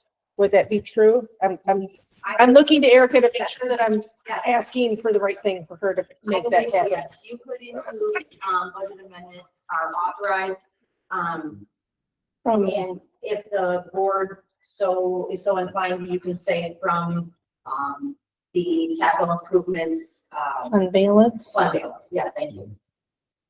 So all necessary budget amendments are authorized from the 483 capital improvement fund balance. Would that be sufficient for you? Yes. Okay. So how I read the full motion as we're adjusting it, move to approve the bid from Airworks LLC for the adult probation HVAC replacement in the amount of $26,396.46 to be paid from the capital improvement fund, and authorize all necessary signatures. All necessary budget amendments are authorized from the 483 capital improvement fund balance. Good with that, Erica? Yes. I'll make that motion. Okay. I'll support it. The move by Commissioner Lutz, supported by Commissioner Bardwell. It's been moved and supported to approve the bid from Airworks LLC for the adult probation HVAC replacement in the amount of $26,396.46 to be paid from the capital improvements, and authorize all necessary signatures. All necessary budget amendments are authorized from the 483 capital improvement fund balance. That is the motion. Is there any more discussion? Hearing none, all in favor say aye. Aye. Motion has been. Thank you, Commissioners. Just one last question, Chairman. Will this, when you install it, since it's free, will this interrupt their work schedule? Do they have to vacate or? No. It's so, No, we'll work it out. Most likely we'll do it early in the fall, oh, in between the heating and cooling season. Yep. Thank you. Thanks, Mike. Okay, moving on to. We're skipping over the Justice AV Solutions. Oh, sorry, I didn't hear what you said. oh, I didn't say nothing. We're moving on to Justice AV Solutions, Jazz shared courtroom proposal in The beginning of this year, we submitted projects for bid or for a budget.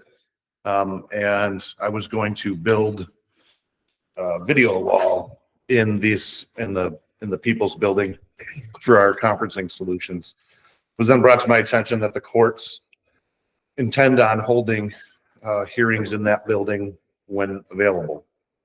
So how are we going to do that? How are we going to have the court on record and have it official? This is the solution to that. I have a remaining balance in my 244 fund of $50,000. Of that, I have spent approximately 18, leaving us with about $31,695 left. That would short, if we were to accept this proposal, would leave me short $55,046.54. I went through and nitpicked this with them up to the point where I questioned where they were sourcing their cabling from. And normally we don't get as much detail as you've gotten in that, but from the cabling to the adapters that they're using, I made them sharpen their pencil quite a bit and reduced this cost down to the $80,000. I'd like to shop it around for another solution, but we can't really do that because we're married into this JAVS system. We've put it in all the other courtrooms, and running two different court solutions would kind of burden the IT department. So this is up for your consideration. So Ian, is the correct bid amount the 86,741.20? Yes. Okay, thank you. Sorry, Ian, what was it? 86 what? 741.20. Okay. You just had said that you narrowed it down to 80,000 and I wanted to make sure. Right. And then the amount that you have in your budget that you're willing to put forward to that again was what? 31,695, Which leaves a short of $55,046. 46. Thank you. So if we want to do this, we can find the funding unit. If not, I could continue doing a homemade solution, but the courts aren't going to be able to hold court in that room. Chairman, Finance, Yeah, go ahead. this was a tenet of why we got that building, was the courts to be able to be held in there. So we never have the COVID-19 situation, whatever it was, and if they get the case backlog. So that's a tenet. You can't compromise on that. I don't think, you know that, we know that. You're trying to convey that, basically. Right. There was a 2 million, which at one point, I think 1.6 was spent or something, because I asked this question some time ago, we asked this question of what's remaining of it. We had 2 million out of the ARPA funds, GSP or whatever, for that building. Have we spent, to your knowledge, have we spent that? We spent that. So at some point, we need a project closing that shows what we spent versus what we allocated, is where we went shorted. So I don't know how much over we're at, but you made the key phrase there. You got to find someplace to pull 55,046 and 54 cents. So it's not in that project anymore unless we put money into that project. So in that case, the only other place, gentlemen, ladies and gentlemen, is to pull that money from the GSP, unless you have a different thought. Oh, Miller's got 1.7 million in his 483 I'm fund. thinking of that. That may be up for discussion once we get this audit closed and look at this stuff. That may be, It's probably right, very near to that, because we did the catastrophe we went through without any capital. We had anything, we stuck it in there, especially for air conditioning and for an emergency, which Mike used to tell us about. All right, so we spent out the 2 million.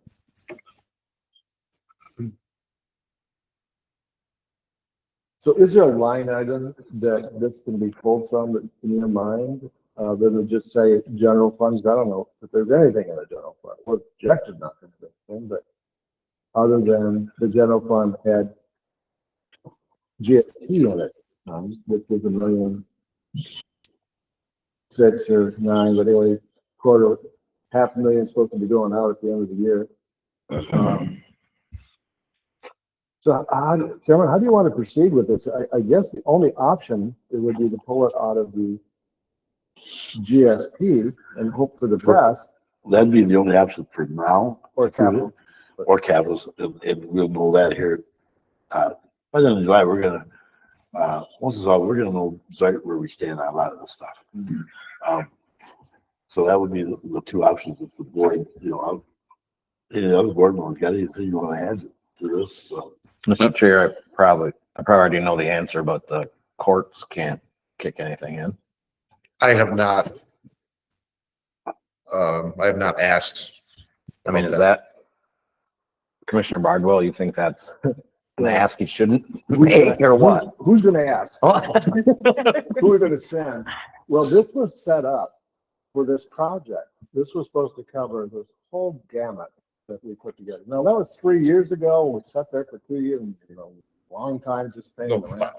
5 years. 5, oh my We've word, been we talking paid about it rent for for an 5 empty years. building for a number of years, which really was not good. But to answer your question, I think we're obligated because we obligated ourselves 5 years ago. I know you were part of it. We started the discussion during COVID, 5 years ago. 5 years ago. So. And one of the discussions was, of course, being able to use it among other things too. Mr. Chair, was that included in the proposal? Was not. But why was it not? Because that was a tenet of why we sat here. We had all these buildings, we had 3 or so. And that was a big issue for the ability to handle, other than the KSC hall, handle a court. And we thought it's better to do it now when we do all the cabling while they're building it. This is your common mantra. Yeah, Versus going in like we did the courtroom and try to snake the wires through everything. sure. Yeah, In full honesty, this was a short-sightedness by myself. I thought that I was going to be able to do this for $50,000, and I'm here to say I can't. Well, The the original 50,000, 50. I have a question. I was thinking, is this gonna be, if you do this with the 55 now, can they do it since it's apparently done over there? I thought this probably would have been installed while they were working over. Oh, we made preparations as far as the wiring in the walls and to keep this down as much as we could. There is data cabling and power in those walls. All right, so Chairman, I would suggest that the board to reflect or think about that they come out of GSP funds, and then at a later date when we figure out that we can always, because normally if you come up short, that's one of the capitals is one of those funds that you're going to look at other than reserves, which we don't want to. 22 that I know it might have some cash in, but I would pull it out of the GSP. So is your recommendation, the commissioner, to approve it right now with money coming from the GSP? And the question we'll look at later once we get, but go ahead and approve this right now. We get, go on, that's your. That'd be my thought, Ian. You don't care where the money comes from. You just need approval. I do care. Yes, yes, sir. Okay, well, what would you recommend to the board? Where would you? From out of the IT Provision of budget? Government Services Fund. Chairman, can I? Sorry. What about are we gonna put TV screens up over there? This includes that. That includes that. Okay. That's a big. Mr. Chair, I want to also pull my question, and I know it's already made it out there, but if this should have been in the original proposal, we shouldn't ask the courts to put it in. I'm not blaming anybody, but Wait, you want this one? Of course, now you don't want this. not now. It should have been in the original proposal. Commissioner Bardwell said, who's gonna go over and ask? I was gonna go with it right after the meeting. Sure you were. Well, it was in there. It should have been in it. We already thought it was in there. It was in there for 50,000. Again, I'm admitting fault of the. Okay. short No, sightedness. yeah.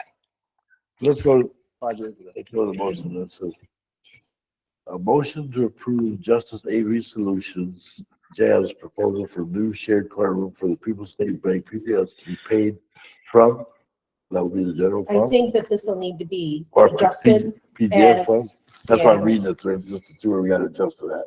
as Ian is dedicating funds from a line item that he has, which I don't know that I got number, it for you right here if you want it. and then money from the PGS money. So be paid from, so we'll take 31,695 from line item 244-259-971-031. That's 244-259-971-031. That's a good bingo. Okay, and that line item is titled PSB video wall. PSB video wall.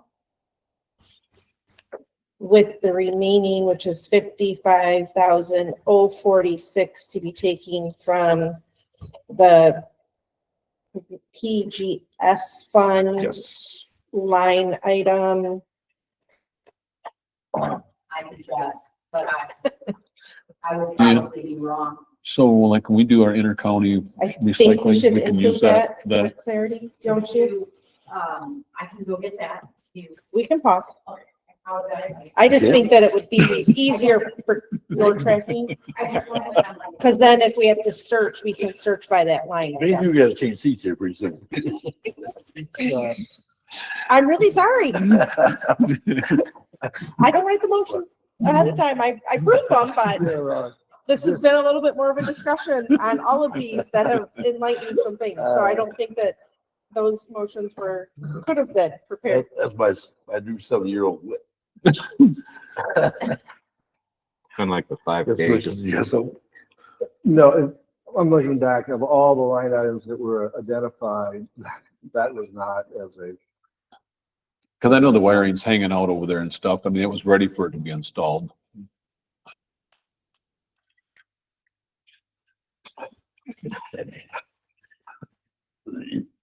no more talk.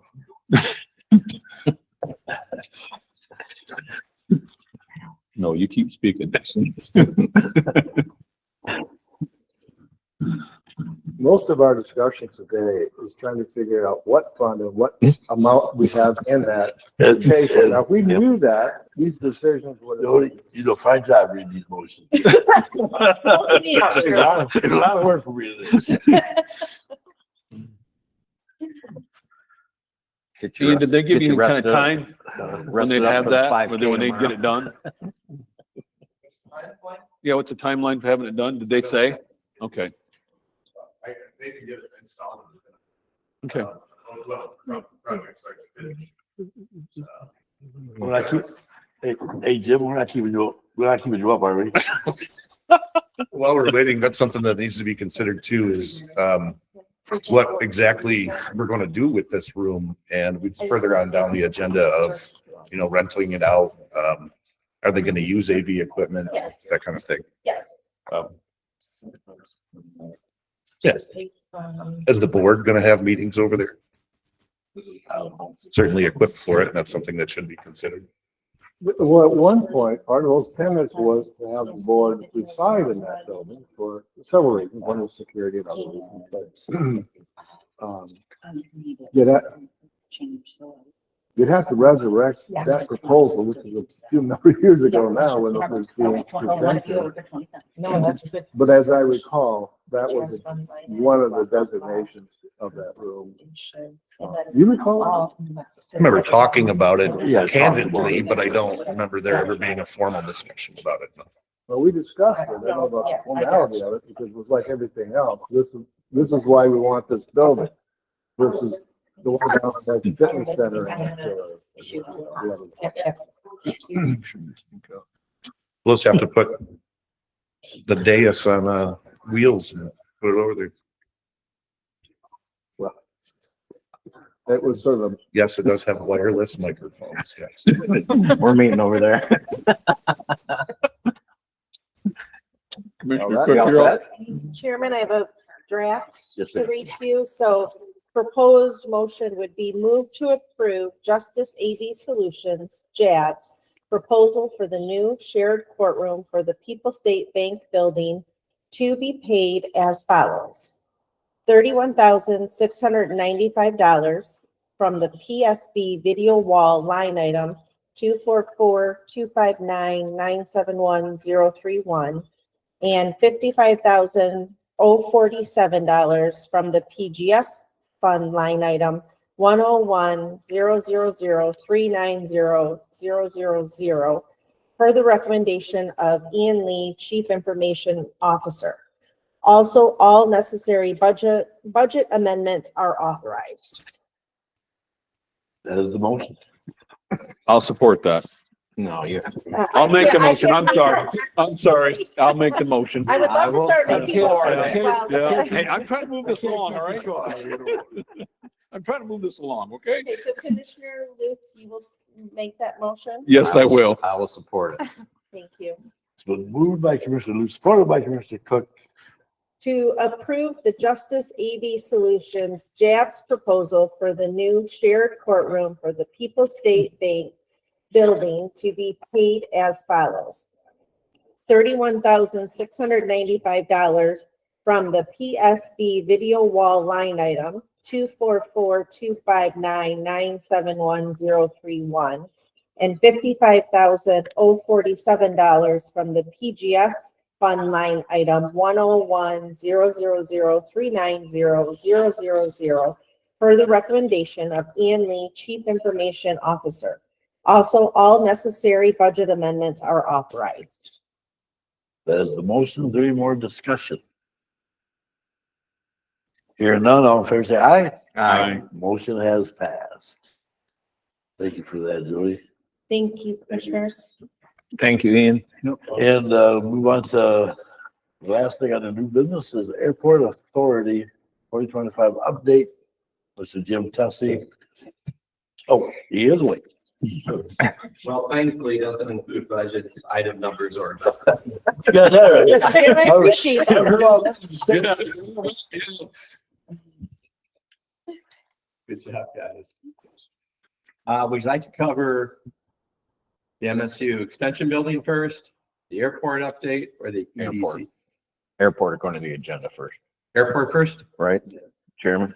Well, we got the airport here, then on old business, we got Economic Development Commission, EDC update. I guess we got about two different things here. Can we please talk about the airport Yes. authority first? We will do that, but I was just, If the clerk may oblige or Sure. request. Airport's all good news. It's been about 8 months since the airport took over as a zoning administrator. And I think the best news is that you've not heard any issues. So the airport's been managing several requests. We've got requests from cellular, doing testing in the area, and some buildings. And so we've managed that. So all the zoning issues are going along just fine without issue.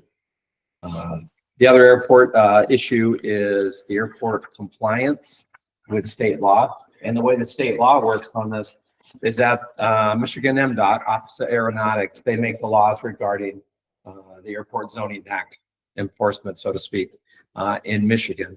And they don't actually do the enforcement. They simply tell the airports that you must enforce the state Airport Zoning Act or you'll lose your license. So they basically push down to all the airports the requirements to maintain their compliance, which usually is airspace related. And that's what led to the Osborne issue with tree trimming. I think several years ago, everyone saw all the trees being trimmed around the airport. Those are basically for the 2 runways that we have. And what's taking place now is the AWAS system, which is the weather system at the airport. And the state's updating, again, that's not the airport doing, but the state is updating all the weather systems. And they basically lowered the ceiling of about 500 feet around the AWAS, which means any tree that are growing inside of space, either 15 or 25 feet, depending on the distance. And so the airport had only, out of all the property owners, only had one that had issues with, and that was the court case. And we went and Judge Gearhart signed the court order authorizing the airport authority to enforce the state zoning act. And we did actually do the trimming, and we still helped, even though it is the property owner's full responsibility to maintain any obstructions on their property. The airport authority still paid for over half the cost to have the trees trimmed. So now we're on to the AWAS system, and there's a little bit of discussion going on with that. But we're nearing the end, I think, with the same thing, and that's to have the property owner. The property owner has been resisting for the last 8 months, even though there's a court order on a previous issue that the airport authority has to comply with the state law and do the enforcement of the state. So the good news is that we should be having a new AWAS system in 2026, and we should get the obstacles or obstructions cleared out, which would be trees in the AWAS, a little circular area. So that's the court case. The airport budget is positive. We're running on the positive side. Again, the airport authority is manned mostly by volunteers. We do have an airport administrator paid about $400. The very bad news that took place, Lynn Hayward, a name that many of you know, she passed away a few months ago unexpectedly. Lynn was one of those people that whenever she came and whenever she went, it was always she arrived and it was good news. And when she left, you kind of wanted her to come back. She was a great anchor at the airport and everyone at the airport. This is Lynn, God rest her soul. She was a wonderful person to work with, just wonderful.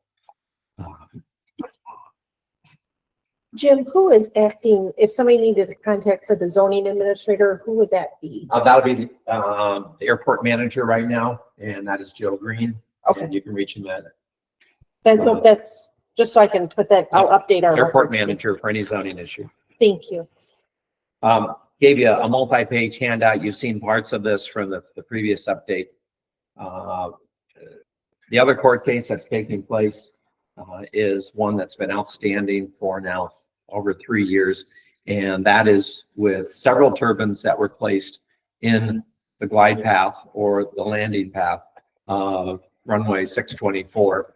And this is the one where MDOT Opposite Arrow approved the Michigan Tall Structures. And so the airport went to court because based on Michigan law, it's really quite clear. It says this: there shall be no obstructions that impede the flight paths.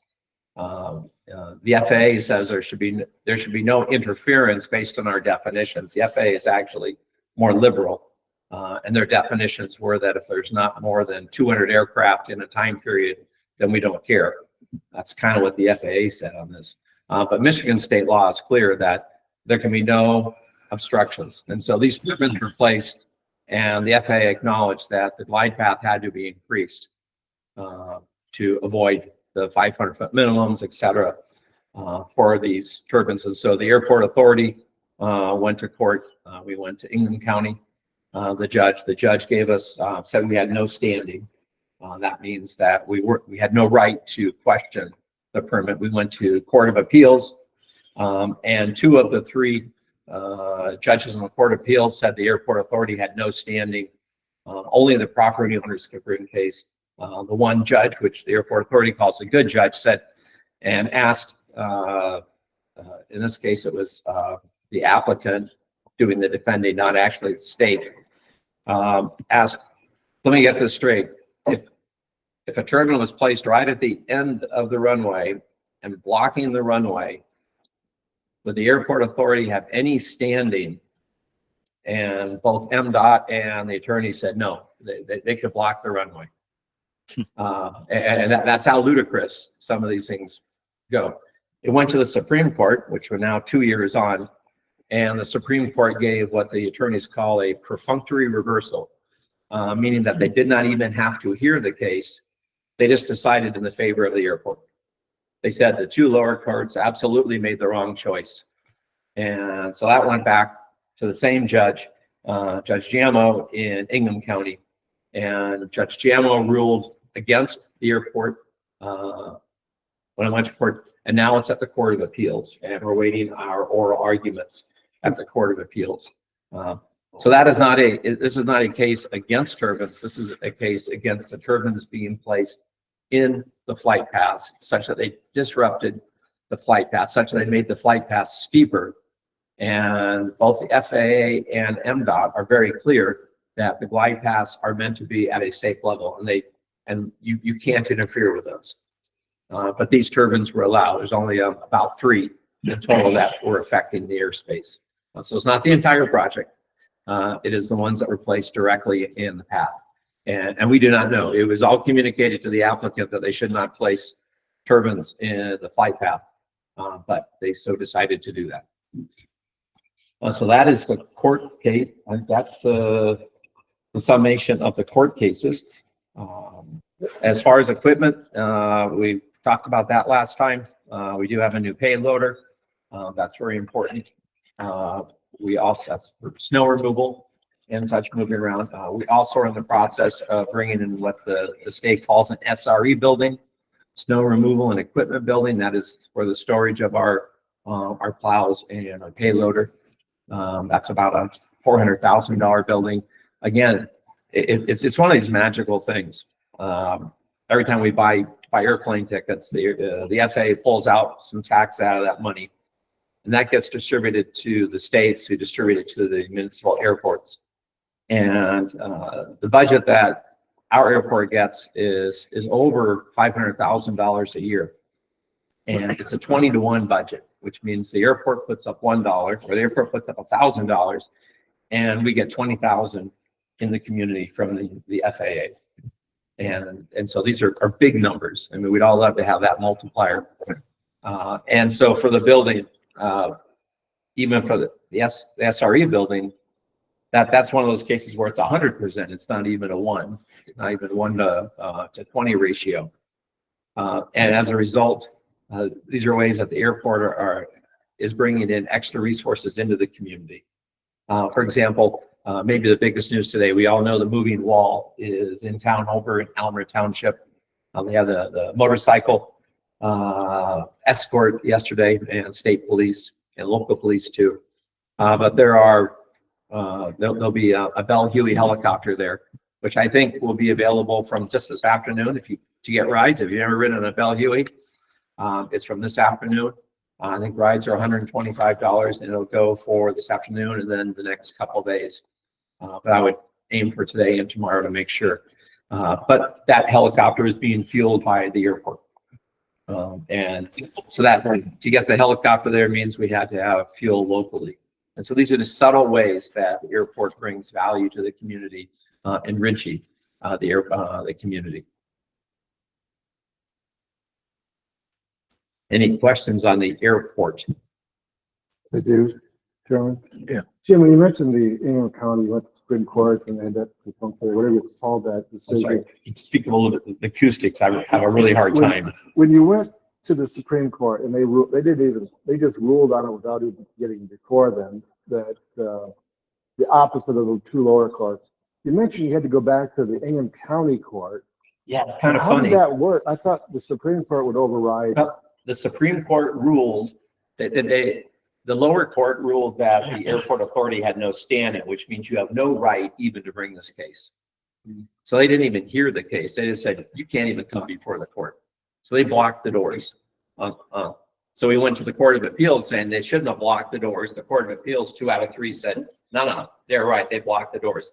We went to the Supreme Court. The Supreme Court said, no, you should allow them their day in court. You cannot deny the airport authority as the lawful entity by the state to have your day in court. So we then went back to the lower court, and the lower court had to then give us our day in court. But then ruled against. Yeah, you explained that you got your day in court, which they were denying, and now you're going back through. So now and no surprise that the same judge that didn't give us the day in court also ruled against the airport authority, because it really is this simple. I mean, the state law calls out, there shall be no interference. And it's already on record that there is interference because the turbines required the flight paths to be changed. MDOT and the applicant says, well, they complied with that because they studied the event. Now, it's kind of interesting. The state law, as I understand it, says that MDOT, Office of Aeronautics, shall conduct a study of the airspace. And MDOT and the applicant changed that around to say that we studied. And that means we met for an hour and we talked about it. And so one's a verb and one's a noun. I think we all understand that we can study something or to conduct a study. Totally different things. And so their court, they cited on, well, we studied it, therefore it's okay. And we overrode the state law. And our point is that you didn't study, you did not conduct a study, and you cannot override state law as an administrative body. You must comply with the state law that says no interference. So that's our case. Okay, second question. I'm not sure the terminology is AW, all the weather system. AWOS, weather operational system. Does the 3 turbines interfere with the benefit of that in any way? No, The Okay. turbines only interfere, they're With the glide about path. 2 miles away. They only interfere with the glide path. And if you had that advantage of the glide path, Right. that'd be 2 miles away. Yeah, it's a 1 to 20 glide path. So the airport aprons, they have, from the end of the runway, they move out in an angled way, and they're at a 1 to 20 glide path. Okay. And the reason they're affected is because per state and federal law, that in a class G airspace, you can only be within 500 feet of an obstacle. So what changes things is if you have a 500-foot turbine, which is what these are, and they're out 500 feet, well, the aircraft may be able to skim over the top, but by law, they have to be 500 feet above the turbine. So now that makes the glide path have to be 1,000 feet above the ground. And that's why it's steeper, because they have to be 500 feet above any obstacle or obstruction. That explains it. Thank you. Thank you. Any other questions for Mr. Tussey on the airport? I know we got him coming up again, first on old business. We have a motion to accept that report. Oh, we do? Mhm. We need to accept that report. Chairman, I move to approve and place on file the Airport Authority KCF S 2025 update report as presented. So moved by Commissioner Fix, supported by Commissioner Goodchild, move to approve and place on file the Airport Authority KC F2 2025 update report as presented. Any more discussion? All in favor, say aye. Aye. Motion has been approved. And like I said, I know we got Jim coming again on old business, but we really need to take a 10-minute break before we get into old business. Yes. Do you mind if we Jim, take a 10-minute break here before we get into old business? Take a break. You mind if the board takes a break before we get? Oh, into no. old- Heck, we'll give it lunch. How long? Are we talking 20 minutes or? 10 minutes. 10 minutes, Yeah. okay. Break it is. Take 10-minute recess.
Yeah.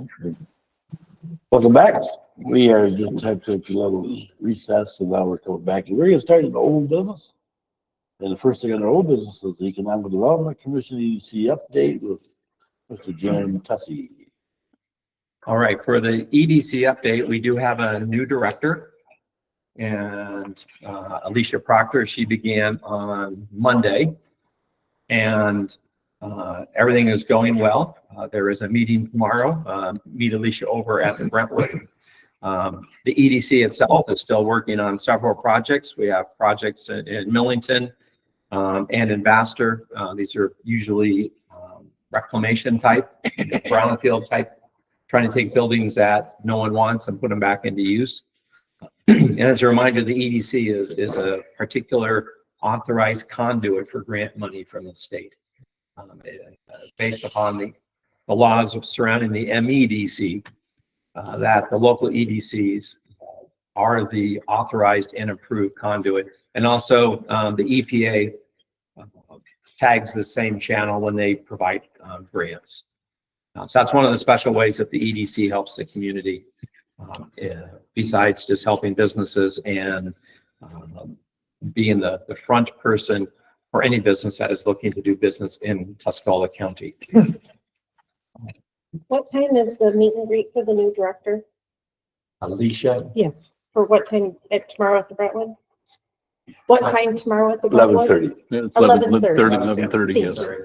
It's in the back. Sorry, Jim. The back room. No, I mean, I don't hear like I used to in this room, so.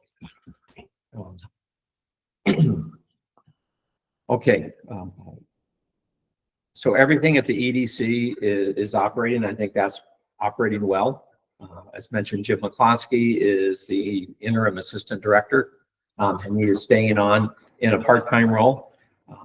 And that takes us to some other changes that we're looking at doing and mentioned before.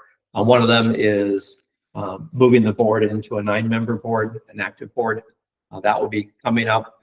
We'll be having a meeting at the EDC, and there'll probably be a recommendation coming back to the county.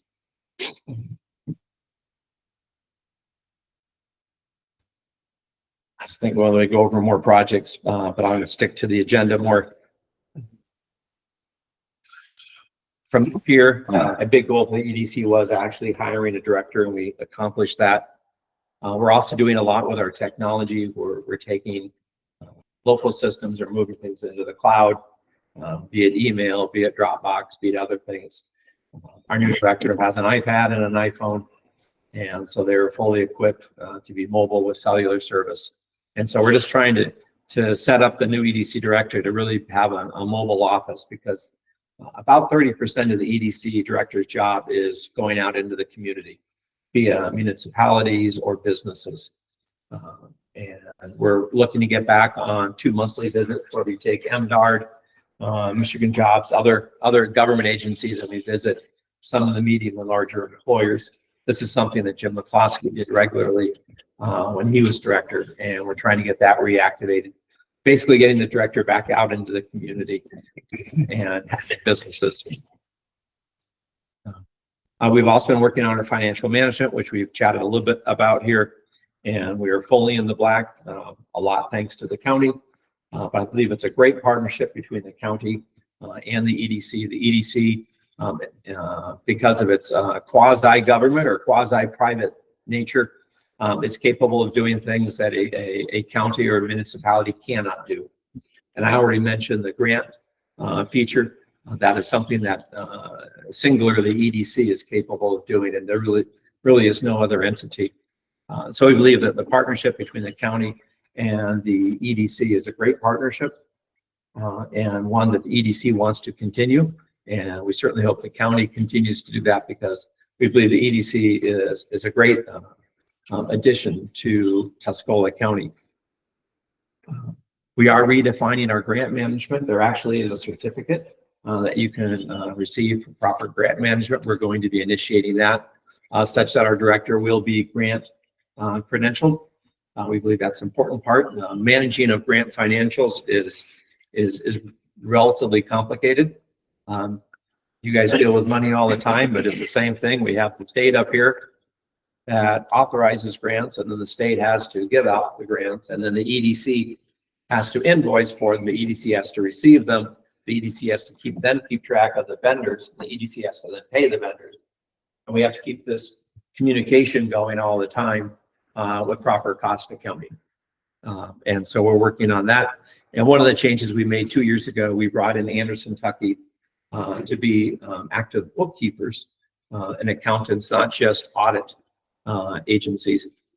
In the coming year, the new director is working on her BA in business with emphasis on accounting. And we will be moving some of the accounting processes back into the EDC. But this will be through the software QuickBooks Online. So it still will be an online process. It won't be a local machine. And Anderson, Kentucky will still be overseeing things. We found this to work really well for the EDC. Also, we have our web presence. We're redoing all of our technology. Our web presence, which will be 2 sites, our tourism site and the EDC, have become a little bit crusty. So we're going to be resetting those. And also in the area of finance, and that leads maybe into the next one, and that is the EDC relocation, which takes us to the MSU remodeling. And that's probably the better way to describe what's taking place at the MSU Extension Building. Working with Carly Krieger, who cannot be here today. MSU Extension wants to remodel their building, and in the process, the EDC is willing to help out with some finances in doing that. And so MSU, the deal that's kind of working is they're going to pay for the cost for remodeling minus just the labor that the EDC will pay for in their modeling of a couple of offices, but the MSU will cover the rest of the expenses.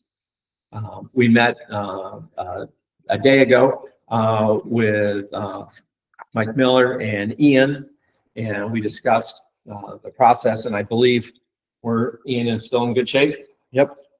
And Mike. And so the EDC is going to have a very low impact on the office space. Really, we're not going to impact. We're not going to use the internet.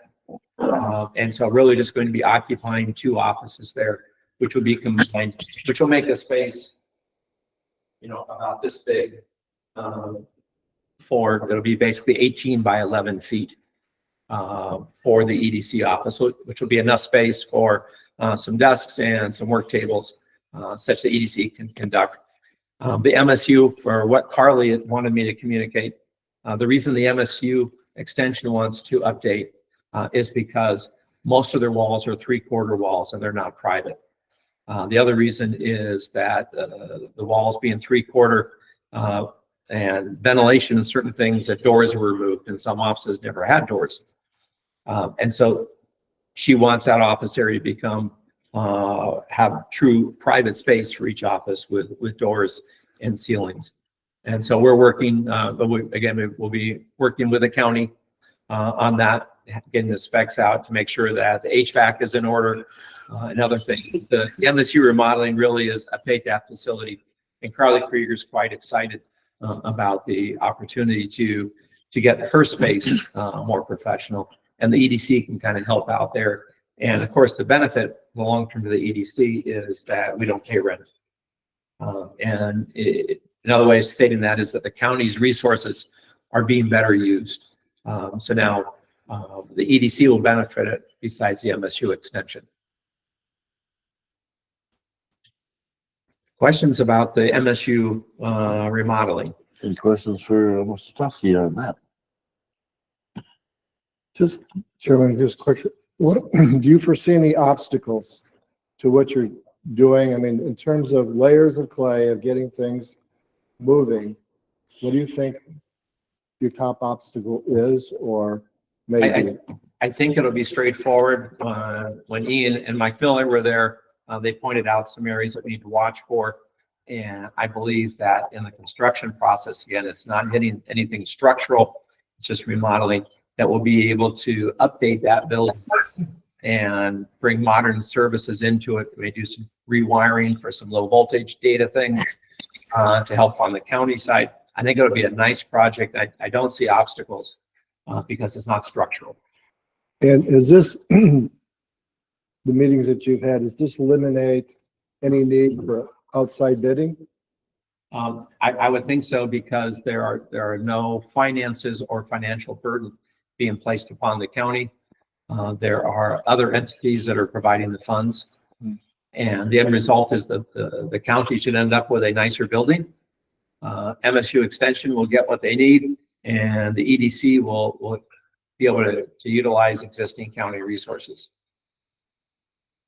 And is there, there was discussion, you weren't here, the last meeting, related to memorandum of understanding with EDC for the use of that building? Has anyone approached you on that? There is a letter of understanding that has been discussed with the EDC and MSU Extension, and that is being worked on.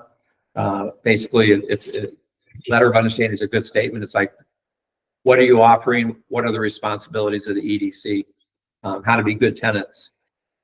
It's not really a rental agreement, but it is a operational understanding agreement.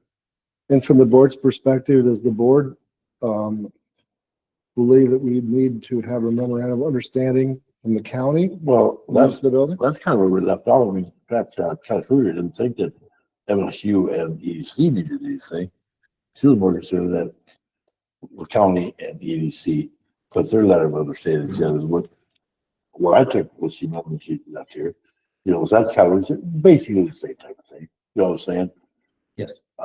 But that's the way I understood it when she was here. One or the other. I mean, Yeah.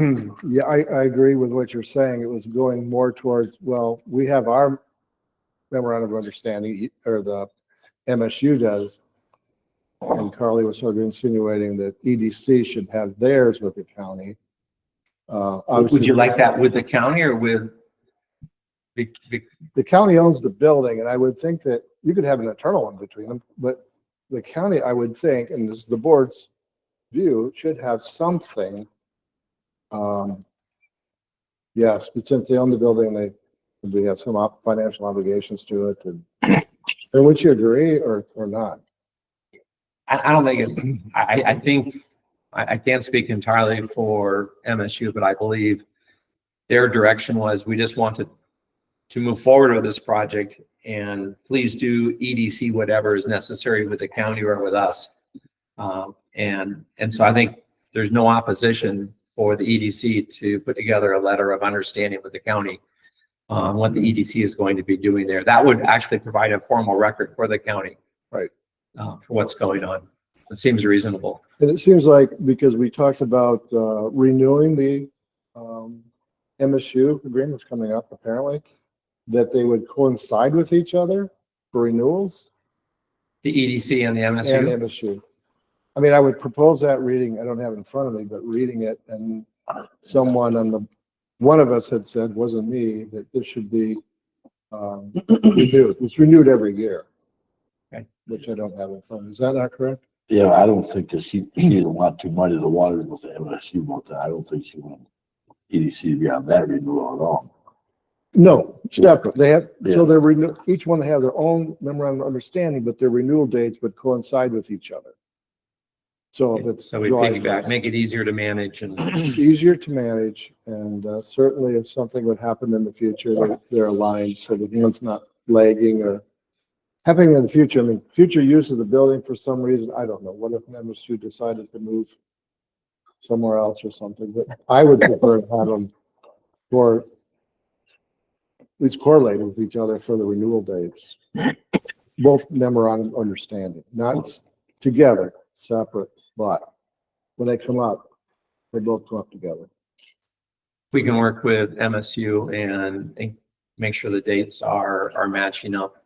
Oh, Okay. I think don't you have a copy of their? Yep. Yeah, I mean, it's the same date on the bottom, which I just happened to notice. And that protects, I mean, obviously there's been no remuneration discussed, but that protects the EDC. No one's on the board at this point. And the use of the space, and since the county owns the building, that Seems reasonable. Yeah. Thank you. I would think. Mr. Chair, I pulled up that MSU agreement, and it looks like it's January 1 of 2025 through the county budget year 2025. So I'm assuming December 31st. So January first, they're taking through. So January. Yearly. Jim, do you know if Alicia's gonna plan on going out to the different townships when she gets moving? She gonna go to all the townships in the county? Yes. Hmm. And the municipalities, the cities. Yep. Cal City, Millington. Yep. Yes. That's a big deal. Yeah, it's, we should see quite a difference in the visibility of the EDC.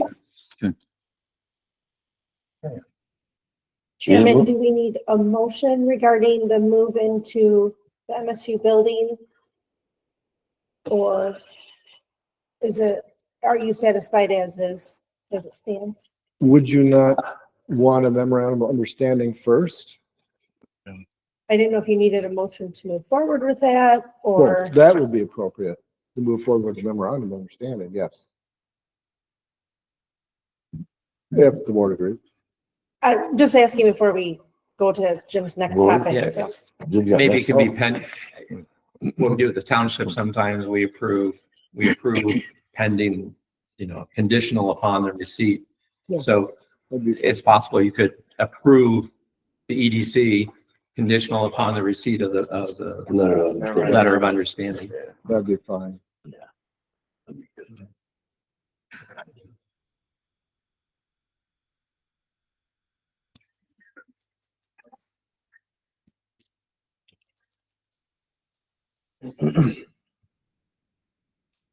And, well, we got a moment here. Jim, I'm hearing there's a meeting tomorrow at 11:30. I just scanned my email. Is that a greeting for Alicia or is that? Yes, it is. Okay. I didn't get anything from that I can find. Meet and greet. Yep. Okay. And it'll be Jim McCloskey, primarily, and Alicia will be representing the E EDC.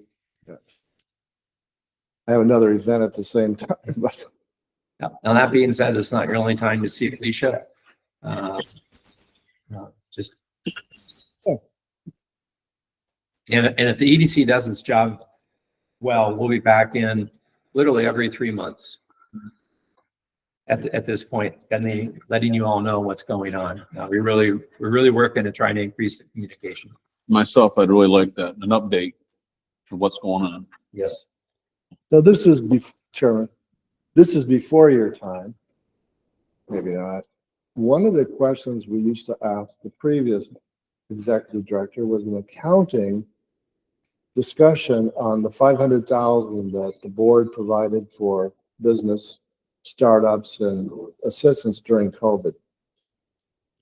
To my recollection, he may have made an attempt at that, but it was never attempted in fully.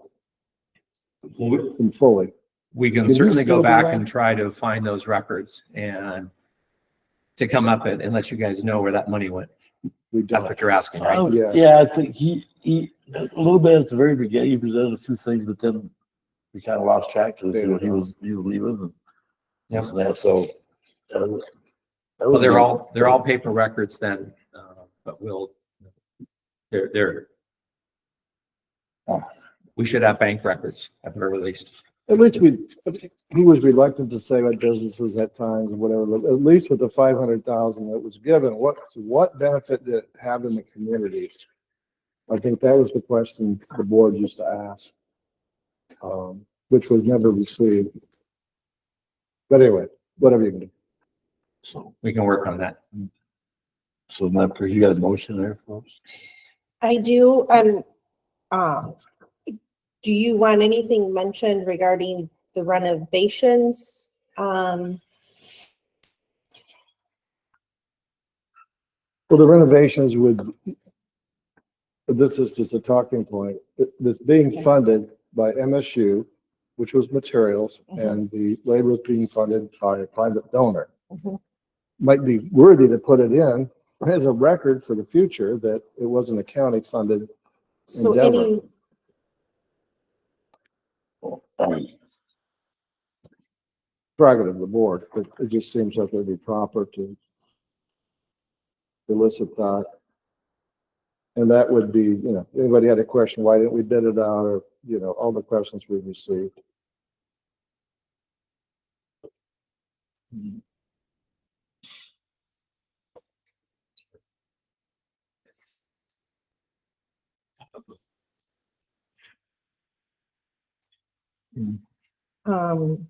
So far what I have is move to approve the EDC, moving into the county building used by MSU Extension, contingent upon receiving a memorandum of understanding between the county and the EDC.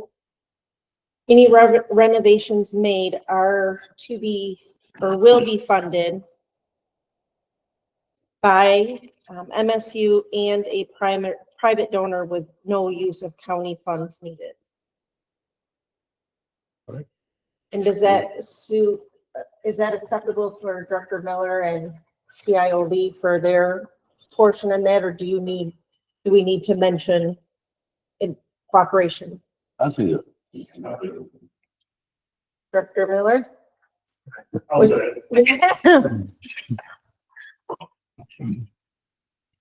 I just want to clarify, it's been said several times that there's no county money, but MSU is using the millage money, which is county money. Just want to make that clarification. That the county is putting money into that through the millage. It's not MSU University writing a check to pay for this county. So let me get clarity on this. EDC receives a millage. Could, on the board's behalf, again, I'm checking this, could Carly have taken that funding that she gets and done a renovation internally herself without the board approval? No. So That's never every been done. expense from millage money, and we got 10 of them, the board approves all, well, we'll just leave it to building and grounds. Okay. So perhaps what we're trying to say, is, yes, it is village money, but the county isn't expending any further. It's covered by the millage money, which the people voted on for those specific purposes for MSU. That is correct, but the conversation we had yesterday is I wanted to remind them that the millage money cannot be used for EDC. Correct. I'm just trying to, for clarification, MSU is paying for the materials. Correct. As I understand it. Okay. So what you're saying, So Mike, you're clear. Mr. Chairman, so what you're saying, Mike, is if they're using that material for EDC, that's using county tax dollars.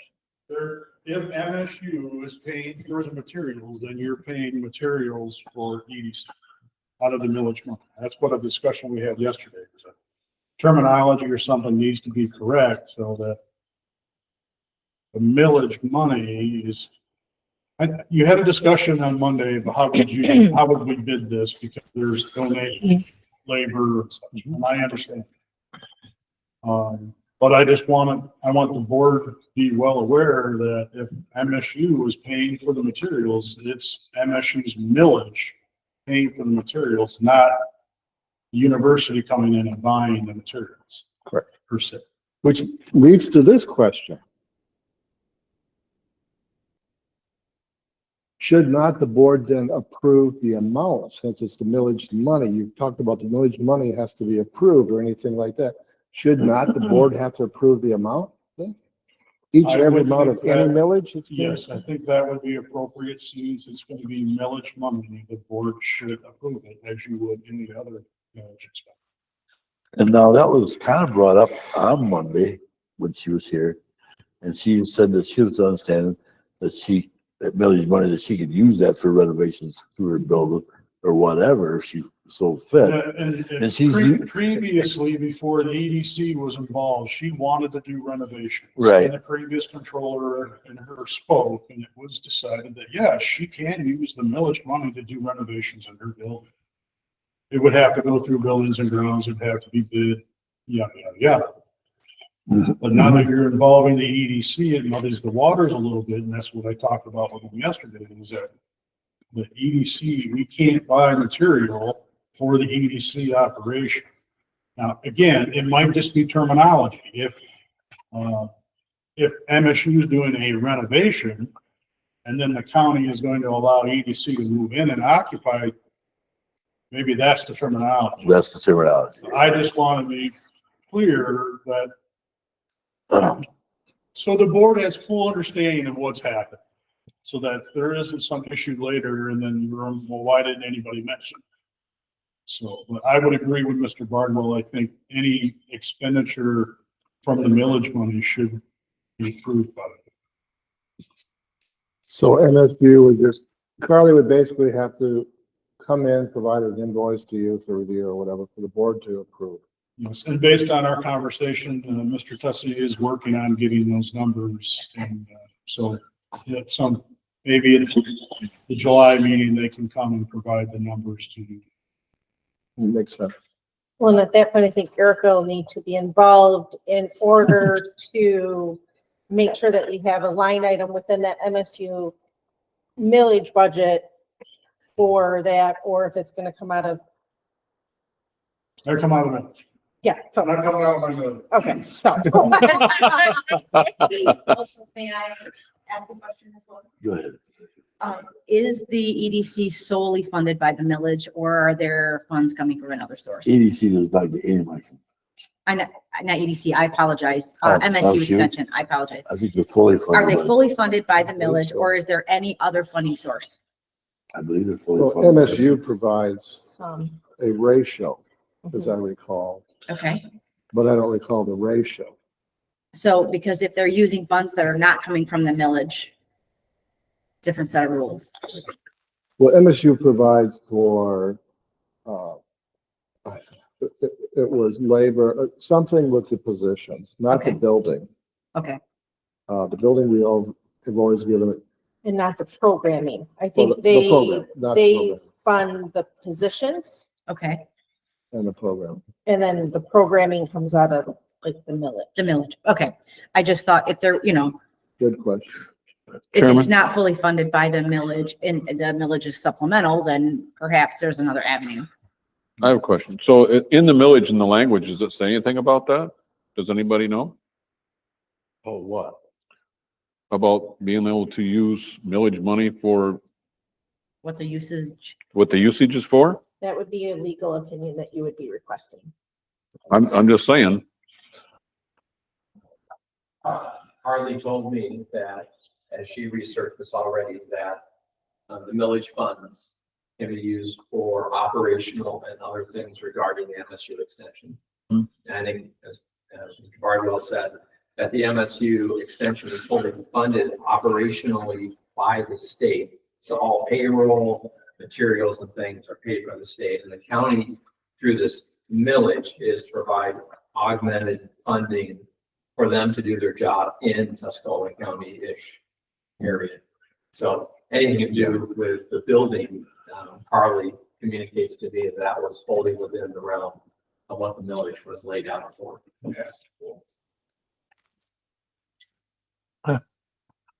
Okay, so it begs the question again, Chairman. Does the board have to approve the expense? I don't believe you have to. I don't think so. Listening to Kelly Monday and what she said to her, that millage covers. And I wouldn't think so. And it's the terminology is they want to remodel their building. Once they remodel the building, they're in that EDC move in. So that's where it gets a little gray, but I think that they're in the realm. Again, I'm not an attorney too, so I don't know. I'm just going by what I've heard from her in conversation with her. That's all I know. I think what Mr. Miller said, I think probably is spot on, just to jive with what you're saying, and that is MSU Extension, Crowley Krieger needs to come in and make a request for a millage expenditure. And that's really where this probably comes into play, just authorize. But if that was the case, if it doesn't say that, she has to do that for every time they spend millage money anywhere. You know what I'm saying? And you can't expect them to come in here every time they're going to spend millage money. That's what it's for. It's for, Well, that unless I miss something. Unless I miss something. as much as I'd love to hear you say that, and we could just go spend money as we felt, there is a purchasing policy. So up to $2,000, we don't have to come back to the board. After that, there has to be specifications written and board approval. So any other remodeling project we've done under a village funded operation has always come back to the board. Now, day-to-day operation, no, but any large expenditures always come back to the board for your. Well, And I see I'm that's all not I winning, I'm not winning this bet. So, well, let's have it bring it to the board then. Let's Bring it to the board. bring it to the board with a motion. If that's established, can we not do it expeditiously so that versus, All you need is the number. That's all you need. that's all I'm asking, just. Referencing township, you could approve a millage expenditure up to $25,000, which should exceed any of this amount. And that's a number that Carly and I have talked about, such that you would just give authorization for her to spend $25,000 on a remodeling from the millage fund. And that could be tied into, that can just be separate from the motion to conditionally approve the EDC relocation with a letter of understanding. Those two motions could be separate. I think it should come back to the board. It's my opinion. I think Carly should bring it back to the board like Director Miller said.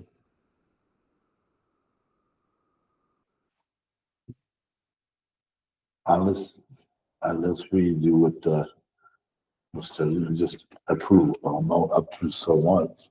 We can do that today, or we can wait 2 more weeks. Wait 2 more weeks before we can do anything. It'll be 3 weeks. Or 3 weeks. Yeah. Can I can read what I've Yeah, so far. captured so far? You didn't know she paid right out. I'm getting close. I'm out right now. pen? That too today. So what I've drafted so far is move to approve the EDC moving into the county building used by MSU Extension, contingent upon receiving a memorandum of understanding between the county and the EDC. Any renovations made to the county building will be funded from the MSU Extension millage funds and a private donor with no use of county general funding. The board also authorizes an amount up to $25,000 from the MSU Extension millage for any necessary renovations to the interior of the building with detailed report of expenses to follow. Yeah, I think it's good. Sounds good. But that is county money. She's saying without using county money. General funds. I said county general funds. Okay, all right. Yes. And then for Erica, I can put all necessary budget amendments are authorized. May I, As necessary. Or as necessary. may I ask a follow-up question?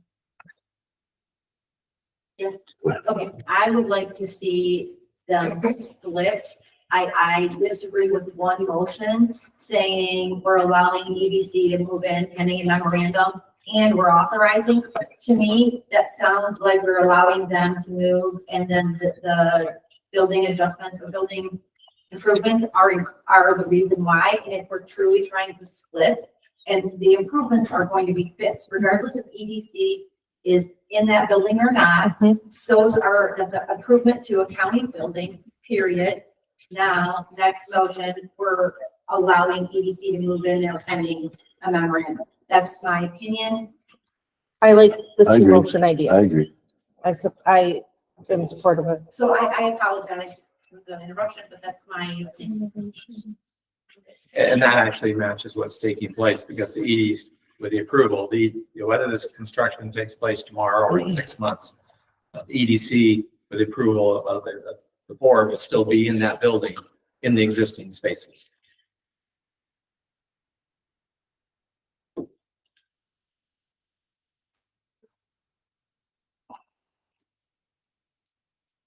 So we could start that second motion. Requested renovations by MSU Extension to be made to the county building will be funded from MSU Extension millage funds and a private donor with no use of county general funds.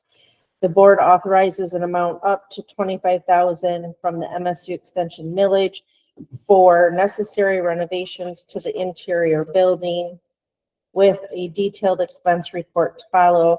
All necessary budget amendments as needed are authorized. As necessary. As necessary are authorized. Does the board sound good?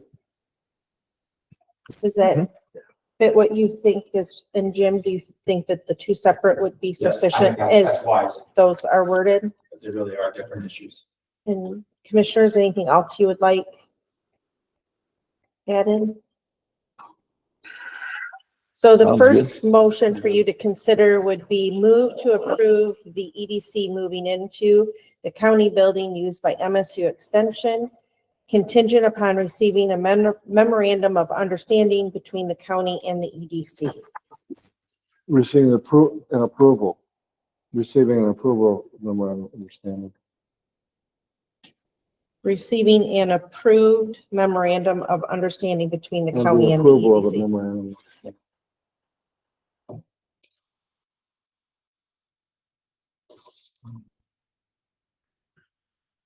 Make that motion. I'll make the motion. I'll support it. Moved by Commissioner Barlow, supported by Commissioner Cook. It's been moved and supported to approve the EDC moving into the county building used by MSU Extension, contingent upon receiving an approval of a memorandum of understanding between the county and the EDC. Any more discussion? All in favor, say aye. Aye. The motion has been approved.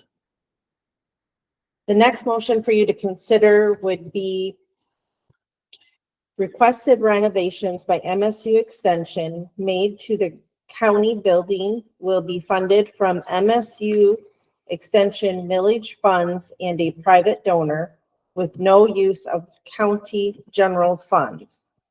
The board authorizes an amount up to $25,000 from the MSU Extension millage for necessary renovations to the interior of the building with a detailed expense report to follow. All necessary budget amendments as necessary are authorized. That is the motion. I'm gonna actually put that all budget amendments as necessary are authorized, rather than having necessary twice.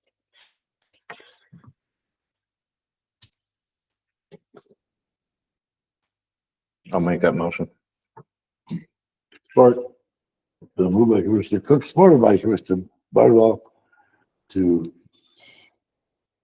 It's been moved and supported that the requested MSU renovation, that the requested renovations by MSU Extension made to the county building will be funded from MSU Extension millage funds and a private donor with no use of county general funds.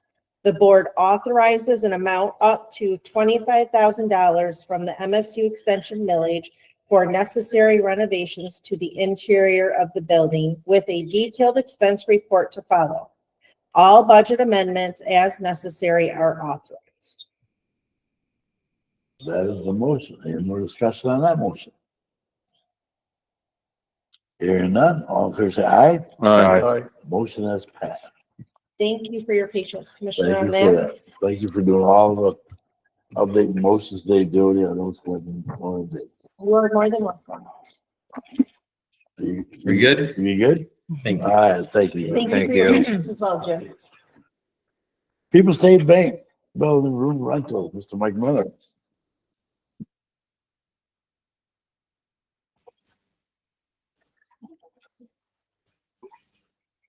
Excuse me. So I did talk with Ian Lee, and we have come up with a figure of a rental rate for the meeting room over there at the bank building.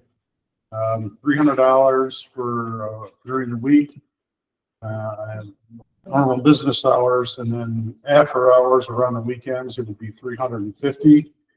And we're requesting that if there's if they're using audio visual or need tech support from Ian, that his employee gets a stipend of $100 from that. And also with the maintenance staff for setup, tear down and cleaning, that they would also get $100 stipend out of that. And then the rest would go to the county. That would cover utilities and whatever else that may happen with those meetings. So you said 100.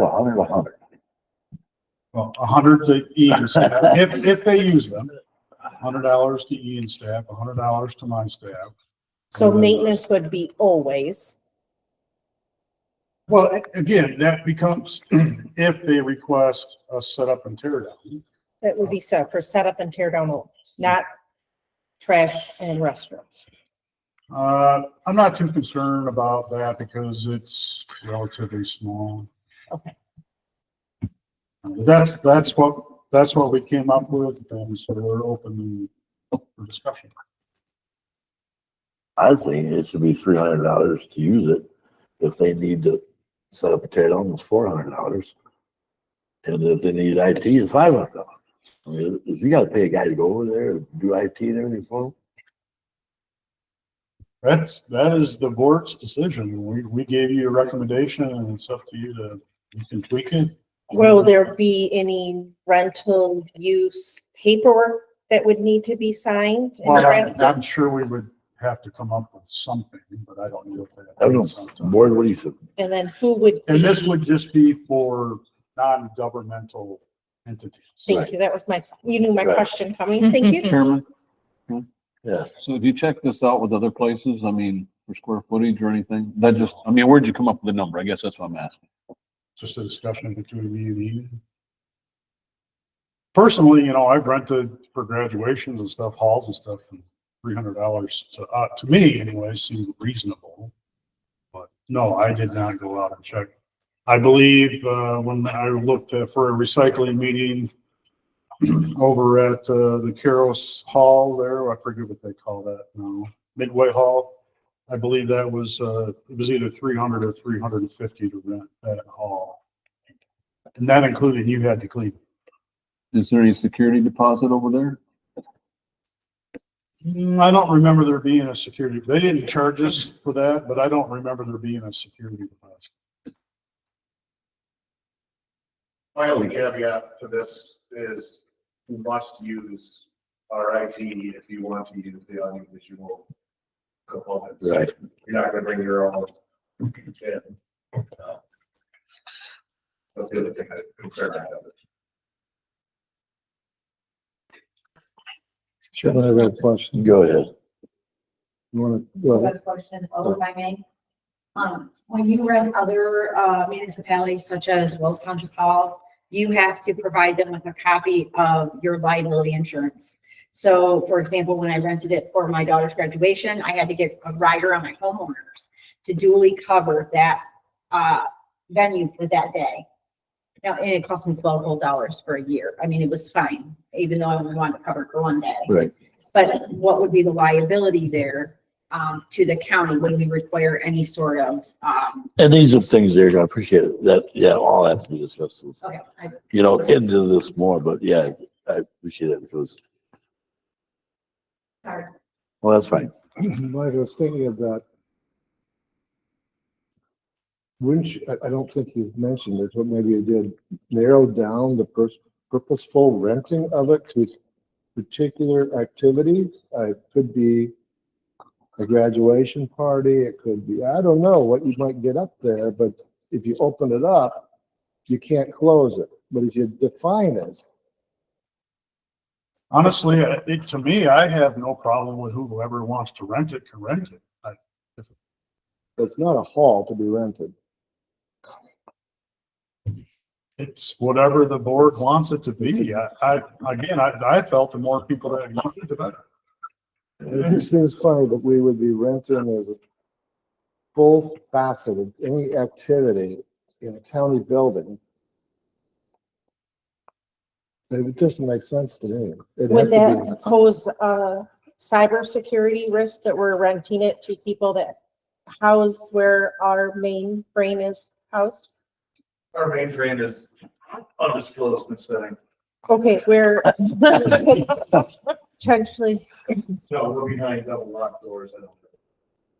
They wouldn't have access to that area. It's all keyed off.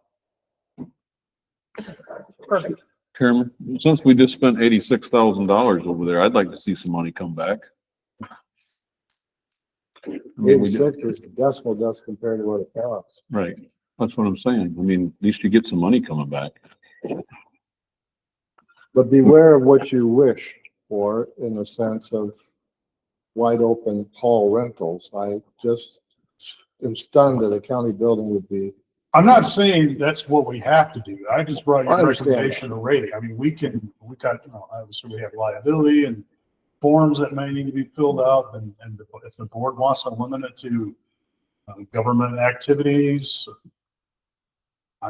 whatever the board wants to do, it's your prerogative. Mr. Chairman. We may want this at If I the end of the year. We may. We may want to rent it. If I knew that, I'd had my 70th birthday party there yesterday. Good idea. Go ahead.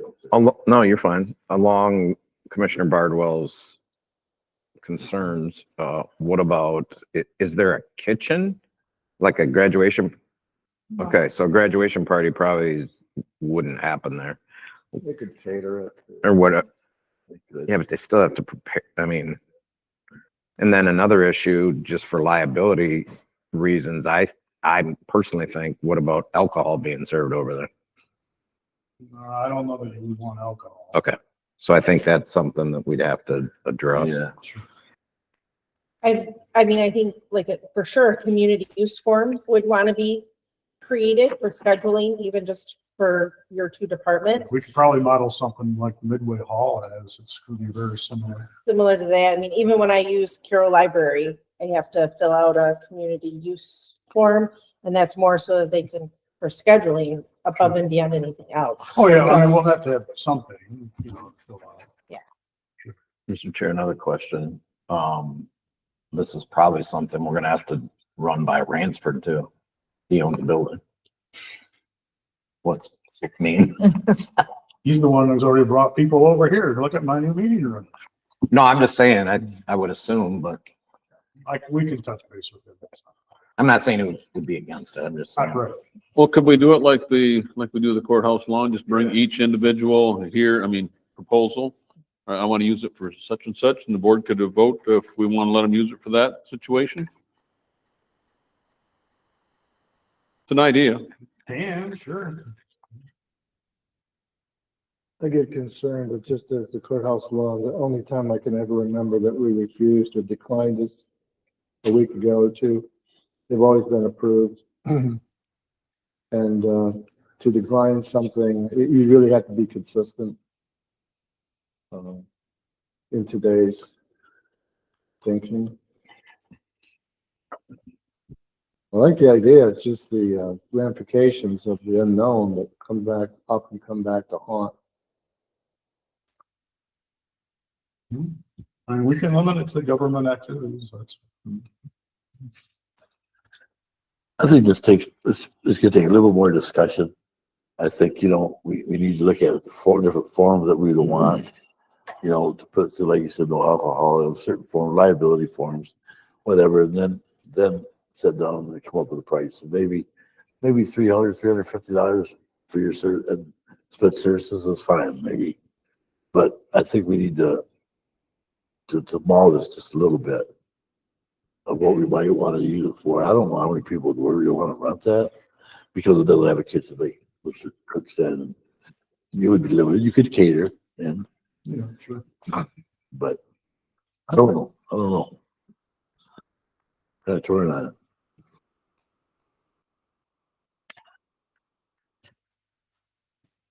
What do you guys think? Must be really nice for the thinking we can rent that out for. And that's really nice. I haven't seen it, but it's just. Ian has the best office in the county now.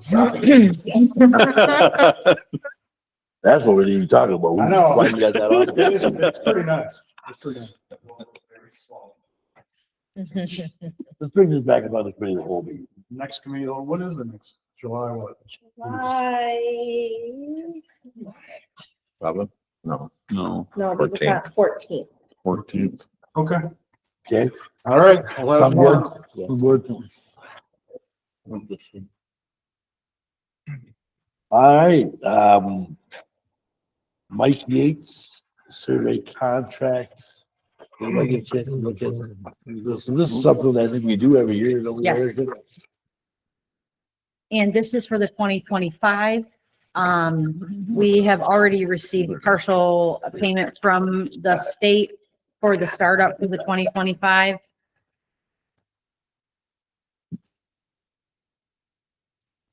Joey, Yes. is it the same, looking back the last 3 years or 2 years, is it both the same? They went up slightly, but non-material.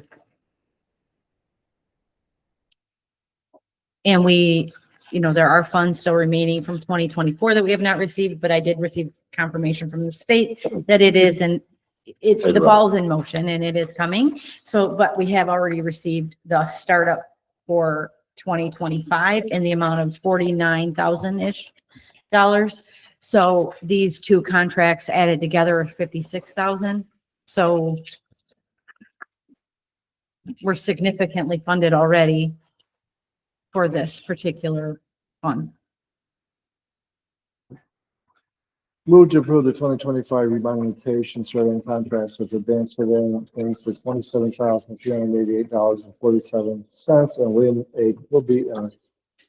Kibbe and Associates Incorporated for $28,758.90 and to the authorized board chair to sign. The moved by Commissioner Barlow, supported by Commissioner Goodchild to approve the 2025 remountation surveying contracts with Advanced Surveying Incorporated for $27,388.47 and William A. Kibbe and Associates Incorporated $28,758.96 to authorize the board chair to sign. Any more discussion?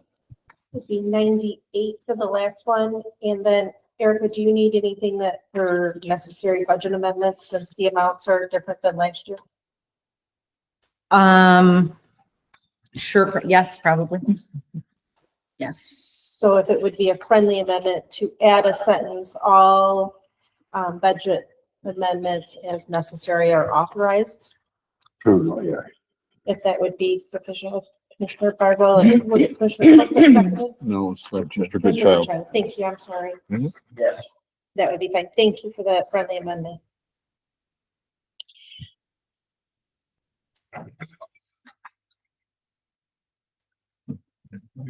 Any more discussion with that?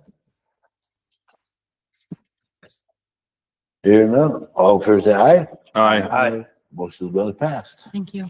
Thank you, Erica. Who's the last thing under old business? County controller, fire control administrator. Wants to start this off. I'll start off. I'll just reiterate what I've said Monday. This is my feeling, people. I think we have our next controller sitting right here in this room. And I feel strongly about that. I think I'll be surprised, but I think, we have her sitting right here. I think Erica Dillwood could be a fine administrator, controller. And I think we need to go up there, good, accountant, chief accountant to assist. And I think this county will be in good shape moving forward. And that's my piece. And now I'll open up to the board for discussion. Chairman, I think coming from the finance committee, as one member of the finance committee, my concern, with trying to find a controller administrator at 134,000. And again, echoing Commissioner Bardwell's, where is that money going to come from? And also the two, like my lack of better words, headhunters said, the chances of getting a qualified controller administrator for 134,000 is probably slim to none. I think that's something that has really put big question marks in my mind as well. And I think, like Chairman Vaughn said, I think that finding a accountant is going to be a lot easier. That's my 2 cents worth.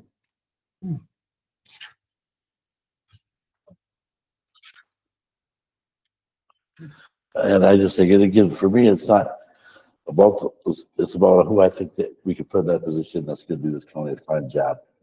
And I have a lot of confidence that Eric Diller, somebody, does he know everything right now? No, but I tell you what, it's gonna take us 14, 15 weeks, he said, probably to find somebody interested. By that time, she'd be at top of her game. And I think we would be in good shape as a county. And that's just my feeling, people. Chairman? And I think you got somebody that lives in this county that would care. And if you go outside the county, this might be a stepping stone we talked about.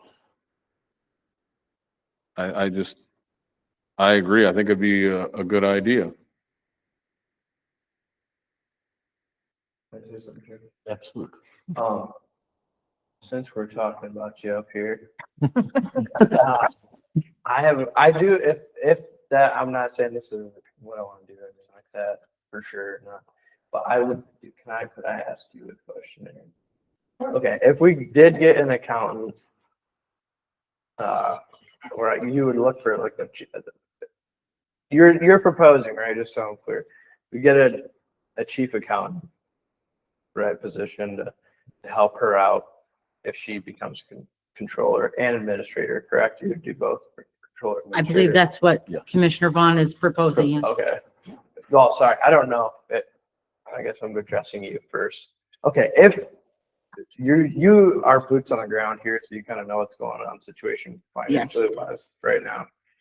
If we got a chief accountant, someone who's solid to help you, how fast do you think you could get us like back on the track? I understand the person's got to learn, how Yes. stuff works, but would you have I know I'm kind of putting you on the spot here too, but do you think we could get to a place to be comfortable, so the next audit's not horrible, and Yes. so that you can tell us what's going on here, and if you see a time frame there at all, or do you have any? I know it's right off the top of your head, but you are there. That's why I'm Yes. asking.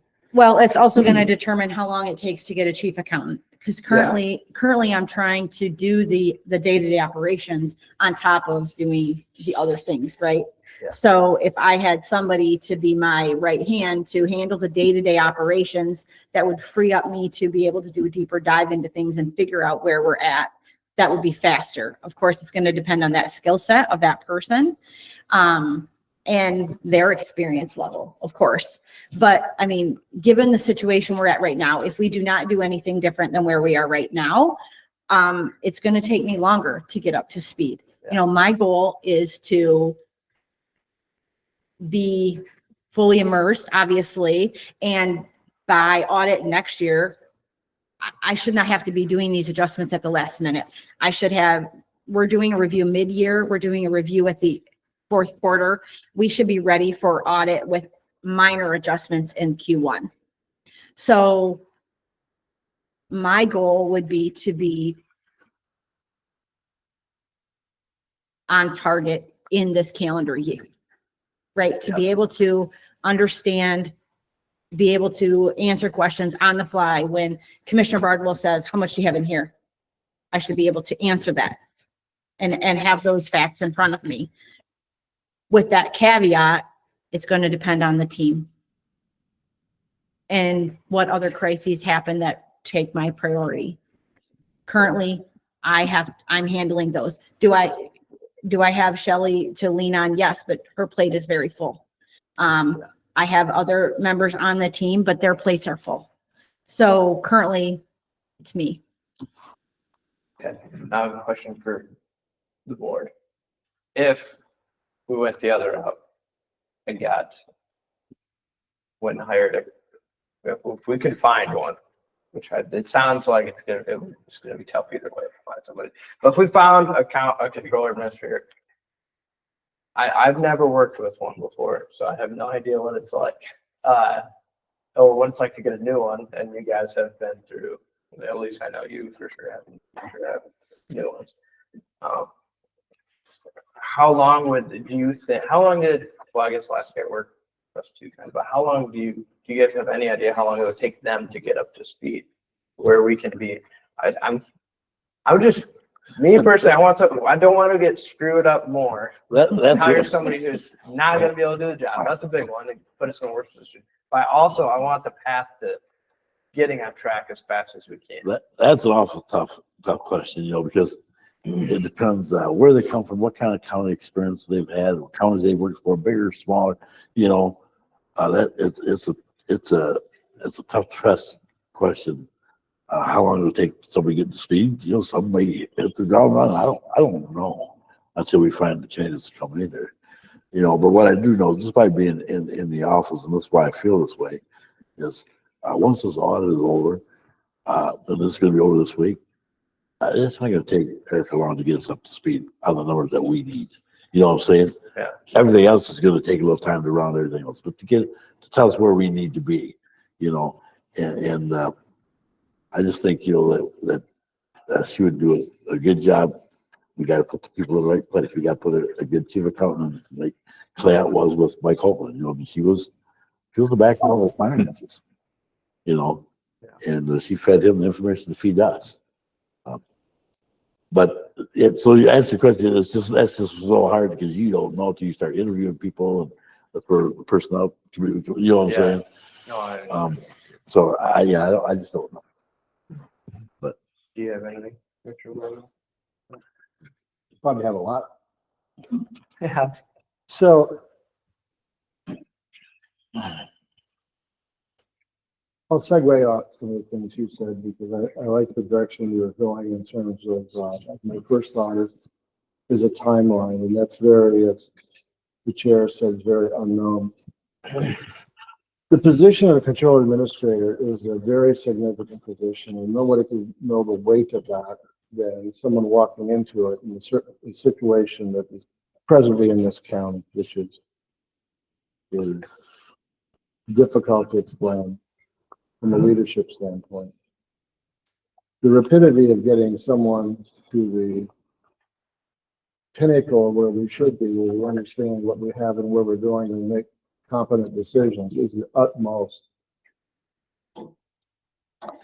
I think we all reflect on the fact that it will probably take the rest of the year to find somebody. If we're lucky, and I'm not so sure with what our current interim administrator has described as how people view the county, or some of them view it would be conducive to bringing somebody in. Food travels fast. Anybody's been in recruiting or being recruited, that's your due diligence. That's what you check out. The end in mind that I have, and I've talked enough granular issues about finance and sense that I know you sense I've zeroed in on certain areas, Eric. I mean, we had a good discussion this morning, and I understand that's why I'm very encouraged that you were the one who said, let's look at sourcing payroll out. What's causing us the most problems? I'm for that, all right, to review it. But I also want to say that the control administrator has to be one that has the guts and the fortitude to stand up what they think is right. Now, my concern is I don't want groupthink being created in administrative. If you become control administrator, I want your sole evaluation or chair on the competency level of those in those positions in your office. That's 5 people. How many are in finance? What they do. This is what your success is only as good as the people you surround yourself with. They will determine whether you succeed or fail. The mediocrity now is out of. So the next phase of that, and is the chief accountant. That's an easy word to say. And we have job descriptions. We have plenty of job descriptions and describes what their roles are. We should go right down and pull them out of the file at some point. We've done enough of them over the years. Locating that individual is going to have to be very precise and competent, not just equivalent to a bachelor's in accounting. I want to see the resume. I want to see your resume. I want to see and probably ask some questions related to the finance, but you're demonstrating a struggle within what you, not what you're left with, it's somewhat what you're left with, but perhaps also the capabilities when we went through all this cross training we're supposed to be going through, but I never did see the results of it. But this is the pinnacle of the cross training. We've got other problems, and maybe that's payroll. Maybe there's too many tasks at a time. We had more people. Do we add the fifth person back? That's a good question with the unknown, which you have to determine Correct. later on if that's affordable or achievable or whatnot. But that chief accountant is going to be a key pivotal role under you. Yes. One of the most significant. So this board, you basically have to choose wisely. And the personnel committee needs to understand finance and the background of finance and know, as we went through when I was on personnel, the individual that came in with Neil, what their competency level is without even telling you. You can read it like a book. They have to be one that walks in and stuff. We're not training them. They have to have some public accounting experience and you would be responsible for that if you became control administrator. So the board's in a juxtaposition. In other words, time or make an immediate decision with the unknown of will the effect be what we want to see in a timeline that we can live with, at the same time with budgeting right around the corner, at the same time with this whole county, the administrative and elected, getting nervous about budgeting. Because our conversations this morning should make anybody nervous in a sense that, well, where's the money? That's long discussed and well, too much discussed. It's really too much. Cut the discussion and get some action. So in terms of Chairman, your question, I mean, there's not many, you look at if you did an options matrix with risk reward, there's a huge amount of risk on all facets, whether it be financial or just competency, permeability of moving in the community and staying. I really have to conclude that the best option from what we know about our finances right now is internal and find somebody who might be a lower level than what we want, but has to be somebody who's an entrepreneur and excellent. Because that, again, I'm going to circle around and repeat myself. Your success will depend on that. Correct. And I agree. how you decide these tasks. A full, skills analysis review is needed. Internally, because we have Yes. people here that we gave them raises, we stepped up, couldn't step up, and yet we struggle. We have to shut down AP while we do payroll. That's a systematic issue. This is just, That's not a personnel issue. That's a systematic issue. whatever it But is, it's got to end. I mean, that's kind of stuff you don't like to hear, especially the results. sure. So Chair, I mean, you've done your due diligence, and I think we've all given a great deal of thought in terms of internal options and whatnot. I'm thinking that unless there is someone who has, and I gave 4 options, including outsourcing. I know that you were sooner or later going to bring this up because obviously it's one that has least resistance in terms of financial impact. In terms of immediacy, but not in terms of the finances of being able to present a fluid financial report with the targeted amounts. So that when we're looking at 1 million one or whatever's in, maybe 1 million one there. Yeah, I know. What, I know you revealed so far what you're thinking. What's your timeline? My timeline is, I want to bring it to the board. I want to present it.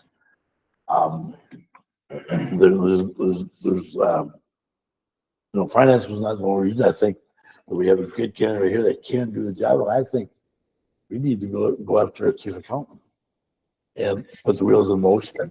And once we do that, sit down with Erica, put a proposal together, what the controller administration would look like, and move forward. Well, that's what I would like to see. Like I said, it's a board decision. But I'd like to give Shelley the authorization to get your fills out for the best chief accountant you can find. This is something that you want. I'm just hearing it from. Thank you. When I came here as chief accountant, it was not my intent. My intent was to just be the chief accountant. But I am willing to step up. I do, I have previously applied for the role and I was in the running for the role before. The past is the past and that's fine. Neil on paper did look like a good candidate. So I'm not, beating that decision at all. But yes, I would accept the role. I am, a county resident. I do plan to stay in the county. I mean, lived here my entire life, so I'm not leaving anytime soon. So yes, with the caveat of I need a chief accountant and I need a good chief accountant. So, and I've said it before, and I know I told Kim the other day, when I left the county, I was HR director. When I left the county, my dad was dying. I wanted to finish my degree. My goal when I did that was to come back to be controller administrator. I looked up to Mike Hoagland. I looked up to Clayette. That was my goal. That is why I went back to college. So yes, I really feel, although my intent coming back was to be chief accountant, I mean, my intent was just to be chief accountant and status quo, go home at the end of the night and be done. But I do think the county needs someone to step up and be the leader, and they need somebody who's strong, and they do need somebody who cares about the county. And this would not be a stepping stone for me. So this would be the life goal. The last stone. The last stone. Chairman. What is your degree? Since Mr. Bardwell brought it up, can you tell us? So, My degree is a bachelor's in business administration with a concentration in HR. thanks. Yes. So Well, however, that's not sufficient for me in the sense that the reason I asked for I know what a BBA is. I know what the concentrations are. And if you would have said something along, I concentrated in accounting, because when you get a BBA, you get 2 accounting courses, at least you get an election. You get 3 with finance. I just wouldn't Depending on remember the what she school. said. That was my concern from the very beginning, Commissioner Roots, in the sense that, but I'm not saying that's the beginning. I'm not saying that I'm weighing that as heavy now. I think you have the enthusiasm and the desirability and there's a perfect storm at the moment.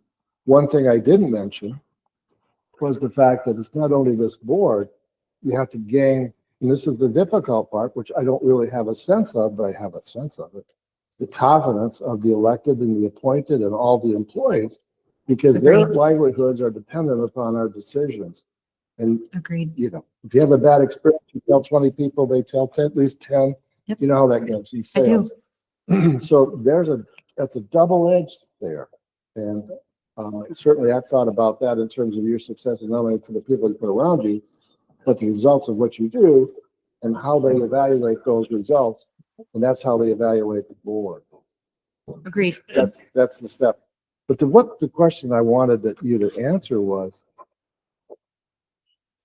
I know you want to move forward. Go ahead. There needs to Go on, be a Leo. timeline. There needs the direction to the interim administrator, who is also HR, to develop a contract the personnel committee can work on that. Pay rate, pay grade. To get it in position, as well as, I think we just have to pull a chief accountant job description and redate it perhaps to come back to the board for review. Right, absolutely. And from that standpoint, then the board makes a decision. And an effectivity date. And what by that, what I'm saying also allows the county, if there's going to be any feedback, we would get it in this interim period. Because I think they're just as frustrated. There's a lot of words I've heard. They're looking to us to solve the problem. And the problem in their mind is if we get nervous, and I've seen this board starting to get more nervous than in the past, they get nervous. You just have to listen to one of our meetings and make them nervous. Some of them. Right, wrong, or indifferent, that's the reality. It is what it is. It's our role to change that. And you're going to be, you would be, I keep emphasizing for the third time, the lead individuals, not only for the board, but also projecting that leadership ability to the employees elected and the residents. I understand Thank that. you, Chair. So a timeline with something the board can evaluate with a, hopefully the next meeting. I think it's something that, Mr. Gitchon, we'll have to sit down, we'll have to talk with some, we'll have something to present to the board next meeting on things that we need to put in place to move forward if that's what the board decides to do. Yeah. And meanwhile, do we want Shelley to put out there for I think it's very important to get on that as soon as possible to get a chief accountant in here. And all I was going to say when he was talking with the commissioner was talking about communicating with the department head, because that was the problem with our last. So I mean, it was within 2 weeks when that department called me, hey, I can't get a hold of him. Nobody's talking to me. What's going on here? So that is very important. Like Commissioner Bartlett was saying, is to keep that communication line open. Now you're on both sides of the fence. You're on this side, they're wanting this, and you're saying, wait a minute, we can't be doing that. So there's a fine line, but I think you can do it. But I think it's something we need to work on. We got some time now because the next meeting to July 14th. So we have some time. So. Mr. Chair, I just have, Yeah. I don't know, question, statement, whatever. I think, and I piggyback what Commissioner Bardwell says for the public, if, Erica, you said it, but not being on the personnel committee when the last search was done, and as well as the public, I'm sure, but to let them know that she was interviewed for that position. She didn't get it, unfortunately, but whatever, so it's not like you came out of nowhere. Correct. You were at least qualified enough for the personnel committee to interview you a couple times, Chairman. Okay. I think that behooves hopefully the public to know that. So as a board, we didn't just come up with, hey, this is a solution. You had the qualifications to be interviewed twice, and I just wanted to make that public. And Chairman, Commissioner Cook, I mean, the circumstances, I was on the personnel committee with Tom Young, the circumstances, then you had a CPA and tons of experience. I mean, the world of CPAs, Can I stop you for a minute? I don't want that to be public saying you guys made the wrong decision. No, it wasn't wrong. In any stretch of the imagination. Not at all. No, in any stretch of the imagination.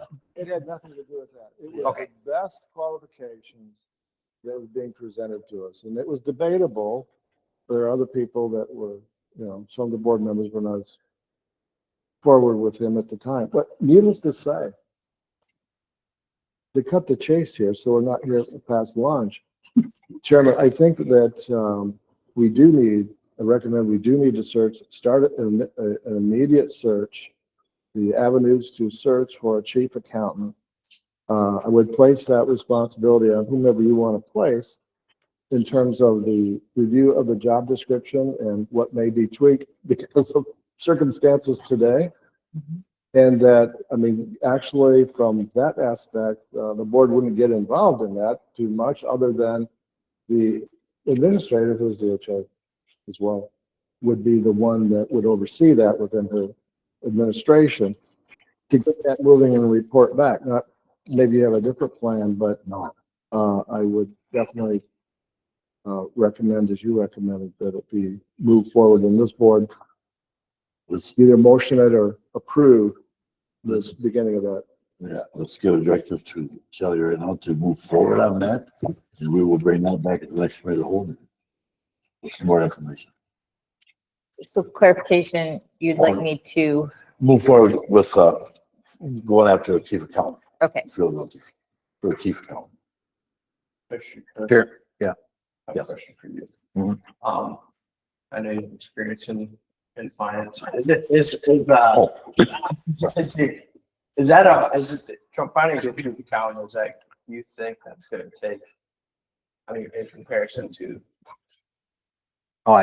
In my personal opinion, I think it's not gonna be easier, but I think there's more qualified candidates There's to a fair fill that. pool. Yes.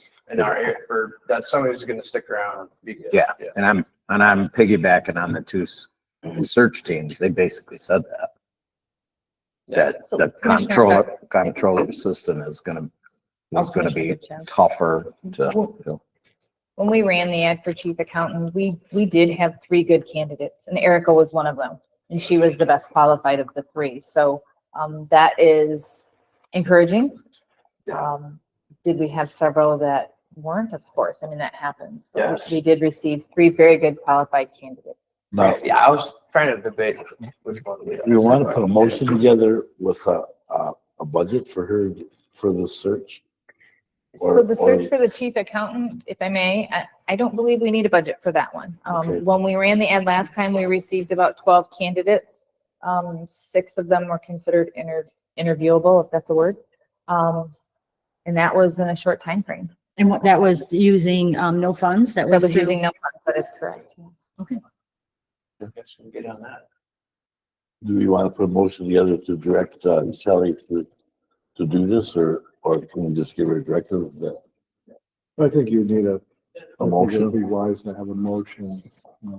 To What was give the last her one? the authority, Okay, whatever you're gonna search for, whether you're gonna look at the old list or rerun the same thing, which would probably be the best to renew it, just to see what would happen. What would come in. Or support a motion. So commissioners, with that being said, the chief accountant's job description that I used is kind of mirroring the controller administrator, vice versa, because we didn't have 2 positions before. So would you like? Rework it. Stall us though. just I don't rework, want to stall us. rework it a little bit. Well, Okay. So, if I may suggest, I would suggest that Erica put together the chief accountant or approve Okay. the language and the breadth of experience and the duties, because that's who's gonna be, That's what she's gonna be counting on. that's gonna be your success. And you wanna recruit somebody that knows more than you do. Yes. That's serious. I mean, that's, No, you're right. that's an axiom that everybody knows.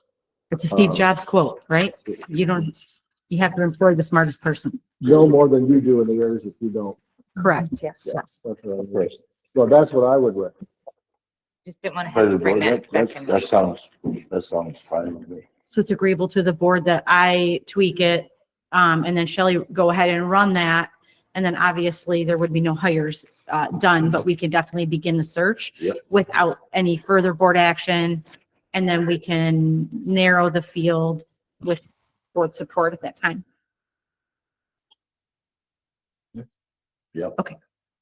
Chairman, could we also put the comptroller as administrator's contract on the next committee of the whole? I have some questions and I'd like that to be.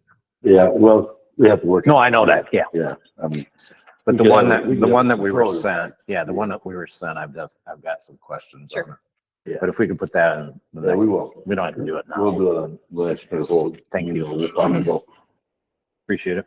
put something together. Chairman, if you, Yeah. leading off on Commissioner Cook, would you also provide the board with your tweet copy of the chief accountant? Yes. So if there's any ask for feedback, if there's any that they would have. Also, the matter of, is for the chief accountant, the salary would be the same that we used before? I believe that to be true, but that's something we could review. Because that would take, obviously, before it got posted out on the outside, that would take approval by the board. The board approved the chief accountant wages last, I guess that's only been about. February. I guess it's That's only why I been was about wondering, 5 months. could we use the same, but that's already been approved, we wouldn't have to Right. revisit it, and there must have been a range, I don't, There was a range, correct, yes, so, and that was approved. so why don't you use the same Okay. one? Unless the board objects, but it's reasonable. No, Mr. Chair, I agree with that too. They got new steps. You do. Anything else for me? No, I think that's good. I think we just. Thank you, Erica. We need to put a motion together to, Sorry to put you on the spot. instruct, It's okay. Shelley to begin the search and you know what you have to do and we'll be talking to you. I appreciate the consideration. Kelly, do you need help with that? Are you- Sure. Like I said. She's doing the motion. Yeah, she's gonna write the motion up. I think that's what they're doing. You know what I mean? That'd be okay. If not, I see the sweat starting. You got it. How are you today anyway? Good, good. Good to see you. What?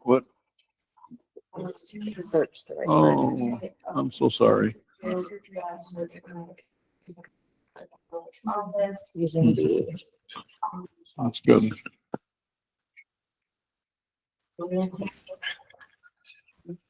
Commissioner Bardwell, you usually take your lunch at noon, right? So was that what you were making reference to?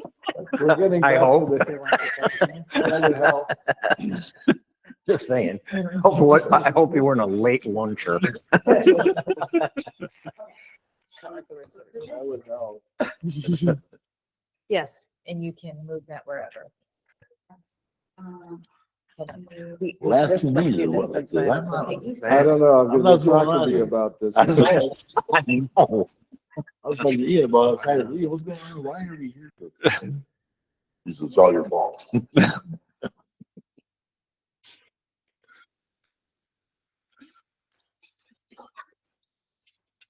So it's all been relevant, it's just. Oh, yeah. Yeah. It's all important. Yeah. Once in a while, yeah. Yep. Just detailed stuff.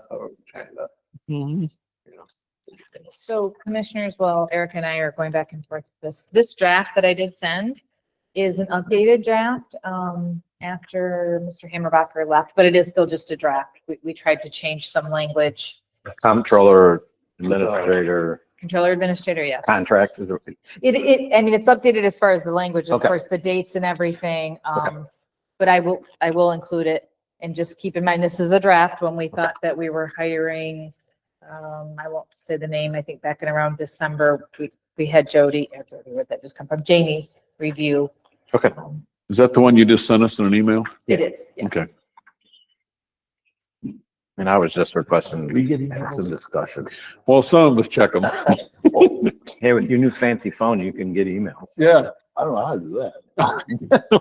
Don't confuse him. Don't confuse him. Moved up.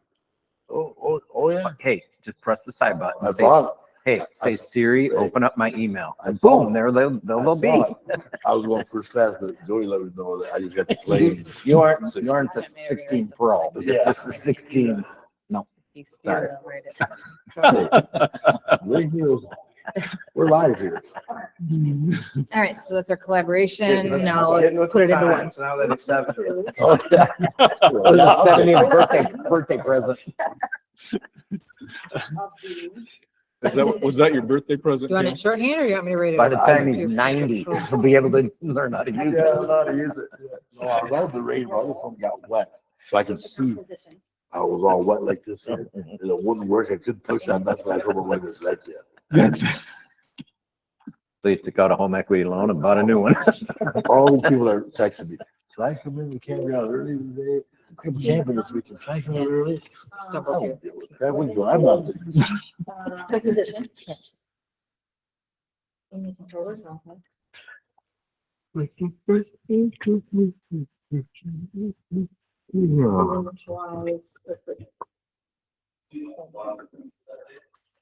Oops.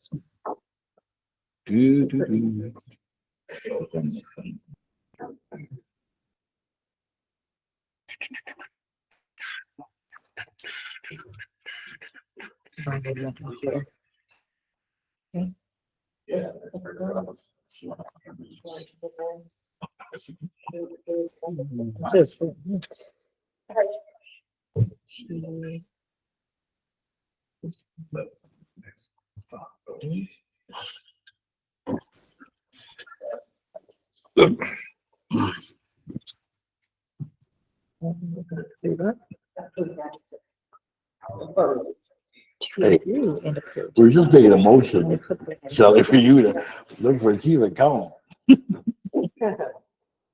We're just making a motion for a chief accountant. Well, we want to make it order properly. I did a 2-sentence and she added to it, so please hold. She's gonna be You a would mind approve controller, see? Yeah, she's already tweaking. She's already tweaking my stuff. I don't think we say that because they're giving us approval. Hang on. To advertise with it, please. Okay. To review and approve.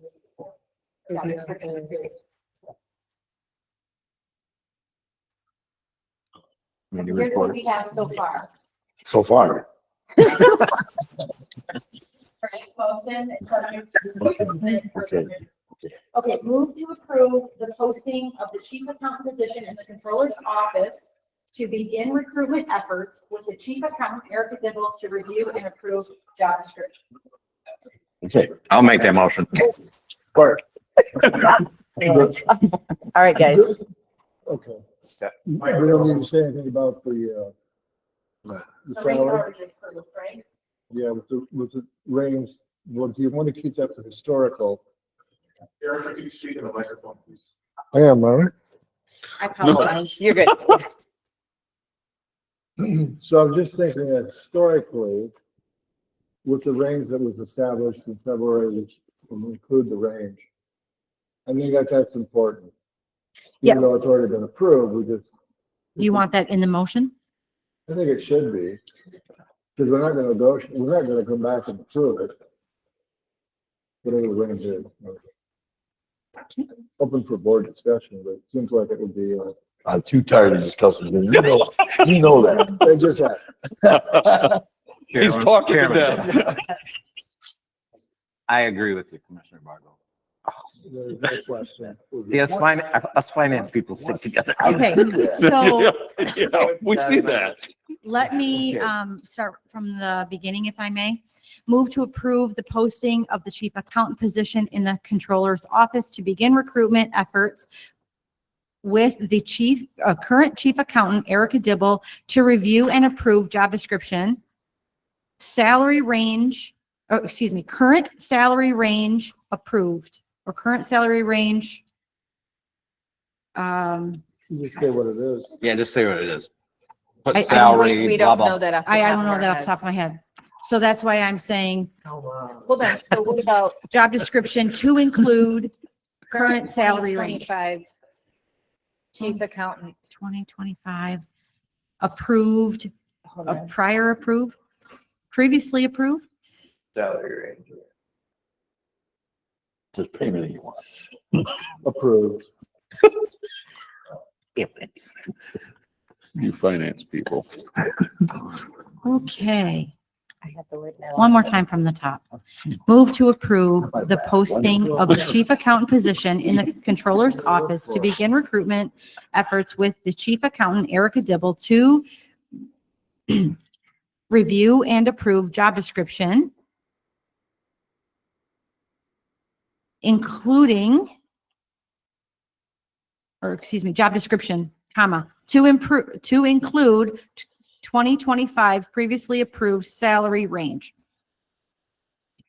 That's, Chief accountant salary range. Chief accountant salary range. Oh my I'm goodness. sorry. you can Or go- rate table. Rate table works too. Salary rate table.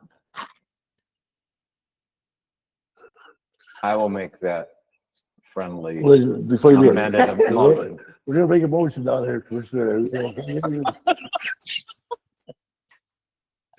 So you don't know the range. Roughly, 59,000 to Like 60. 65,000-ish. Yeah, something like that. ish.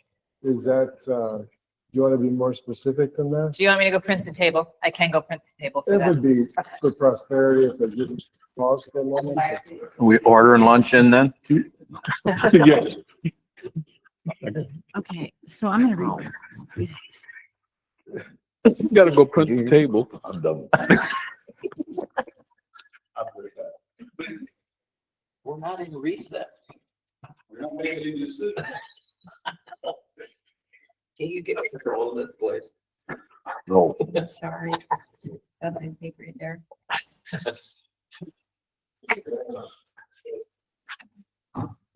Too bad we didn't approve the branding launch or whatever. We could use that credit card. see, you always come back and forget stuff. Dang it. Let's make a motion, there you go. Wait a minute. Hey, we still got this.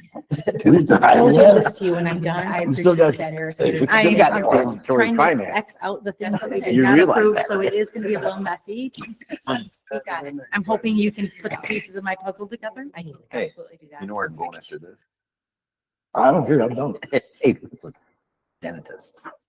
I'm going from You got it. You know how that goes again. here, get this. I'm done with it. What am I getting blamed for all this for?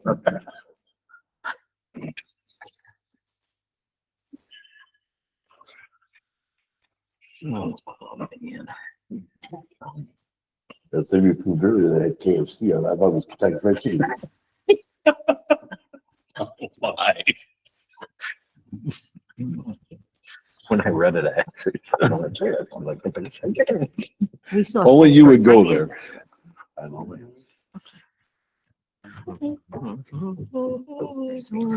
Yeah.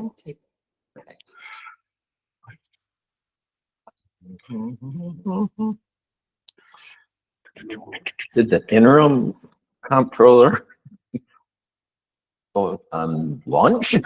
Or where? She went to print the rate tables for the How long positions. does that take? Well, log into your computer, find it.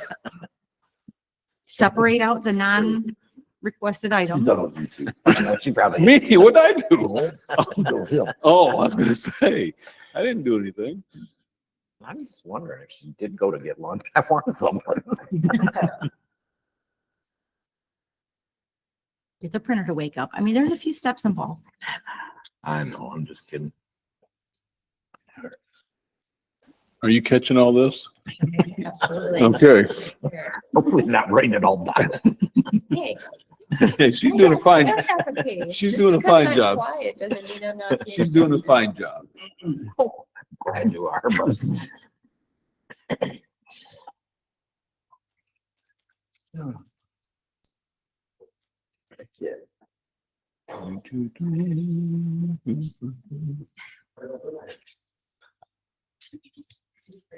Thank you. The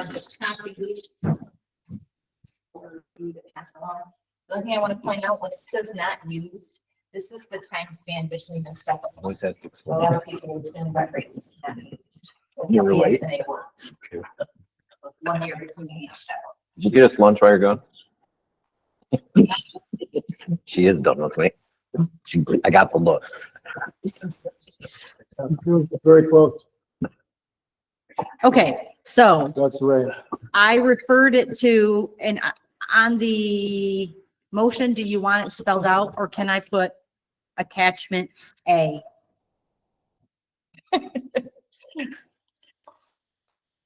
How you think we need to do that?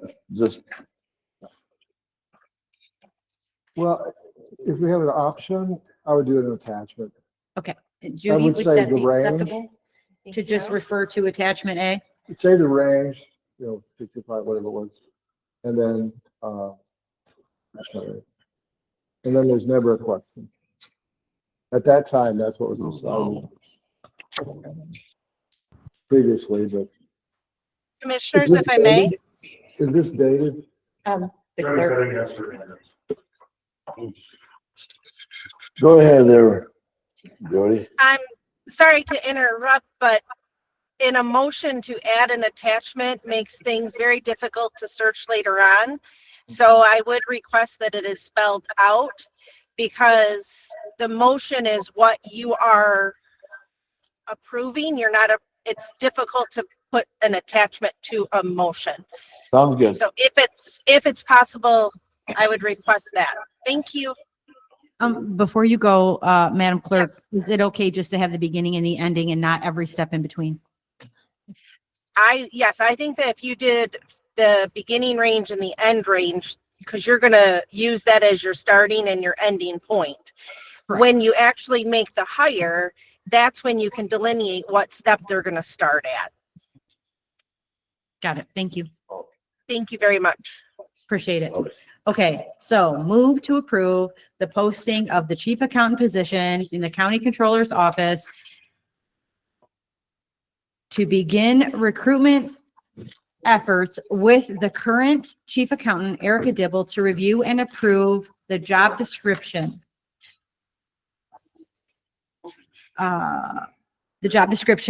Which includes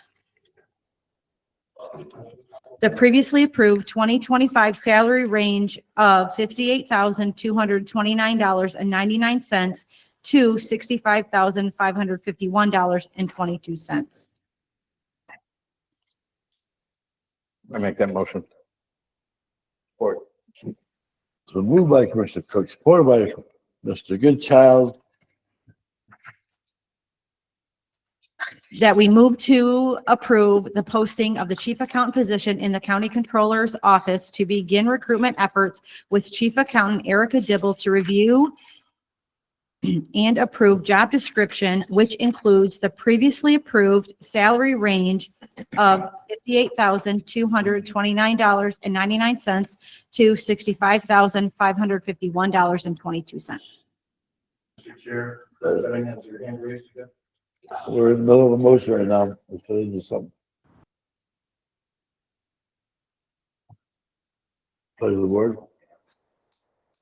Oh, It is regarding the motion that you are getting ready to pass because there was already a motion on the floor.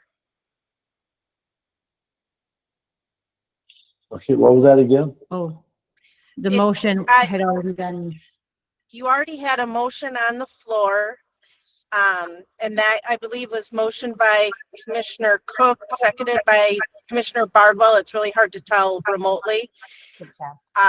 It has not been stated that this is friendly amendments, so I would ask that Commissioner Cook and Commissioner Bardwell withdraw their initial motion, and then you are able to start fresh with this more detailed motion. Okay. I will Withdraw my support for that. No, it's us too. And I'll then No, the original made motion needs to be withdrawn, and then I would request that you start over. You've withdrawn. I withdraw my previous motion. And would that be supported by the commissioner that supported the first motion? I believe was Mr. Bardwell, Mr. Goodchild. or Mr. Goodchild was the first. Okay, I withdraw my support from that motion. thank you very much. And then if we could restate the current motion with the original support and second for clarity, I would appreciate it. Thank you. thank you, Jody. Okay. Move to approve the posting of the chief accountant position in the county controller's office to begin recruitment efforts with current chief accountant Erica Dibble to review and approve the job description, which includes the previously approved 2025 salary range of $58,229.99 to $65,551.22. I'll make that motion again. I support that motion. It's been moved by Commissioner Cook, supported by Commissioner Goodchild. To move to approve the posting of the chief accountant position in the county controller's office to begin recruitment efforts with the current chief accountant, Erica Dibble, to view and approve the job description, which includes the previously approved 2025 salary range of $58,229.99 to $65,551.22. That is the motion. Any more discussion? All in favor, say aye. Aye. Aye. Motion has passed. I take care of old business. I see we got a few things on the correspondence and resolutions. Probably don't need to go there. Liaison reports, Commissioner Lutz. I don't have anything, sir. Mr. Goodchild. I went to the last road commissioner meeting and they got the project, they got a bridge in Akron, that's finally on Akron Road over by my area. They got that fixed. That's back in action. It's been out all summer, like last summer too. They're working on replacing a lot of culverts right now, especially for the Fairgrove area. And I know they're doing some work in the southern part of the county too. But it's good to meet all those guys and but all I have to. Chair, I have a question for you. Are they doing any mowing yet on the side, the ditches? I think so, yeah. I mean, they say anything about it? Okay. Because I've been asked that in my Yeah, area. they have been. Okay, thanks. Yeah, from the last meeting I heard, they were talking about that. Thank you. Commissioner Bardwell. Really nothing this work. I have nothing to report this today. Commissioner Cook. Nothing to report, sir. I don't see anything under other businesses necessary. I just have one one statement in other business. No, yeah, other business. Encourage everyone to see the moving wall. And significance to me on that is my roommate, for quite a few years when we were in the university, is one of the two on that Huey chopper with a warrant officer in Nam. Blue choppers, which was a Huey. So he's coming in with them. So encourage you to go out there if not. And if you see the chopper, he's the one that's got the Canadian helmet on. He's from Canada at one point. Can't miss him. So that's my other business. Any still public comment? Come from the board this morning? Probably all at once.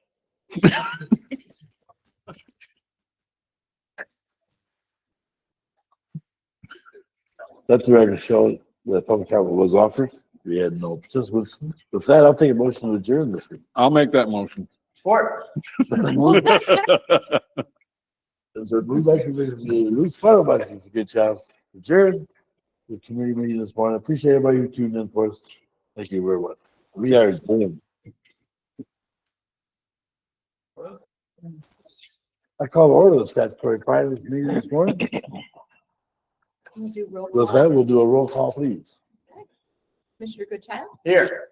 Commissioner Bardwell, Here. Commissioner Vaughn, Here. Commissioner Lutz, Here. and Commissioner Cook.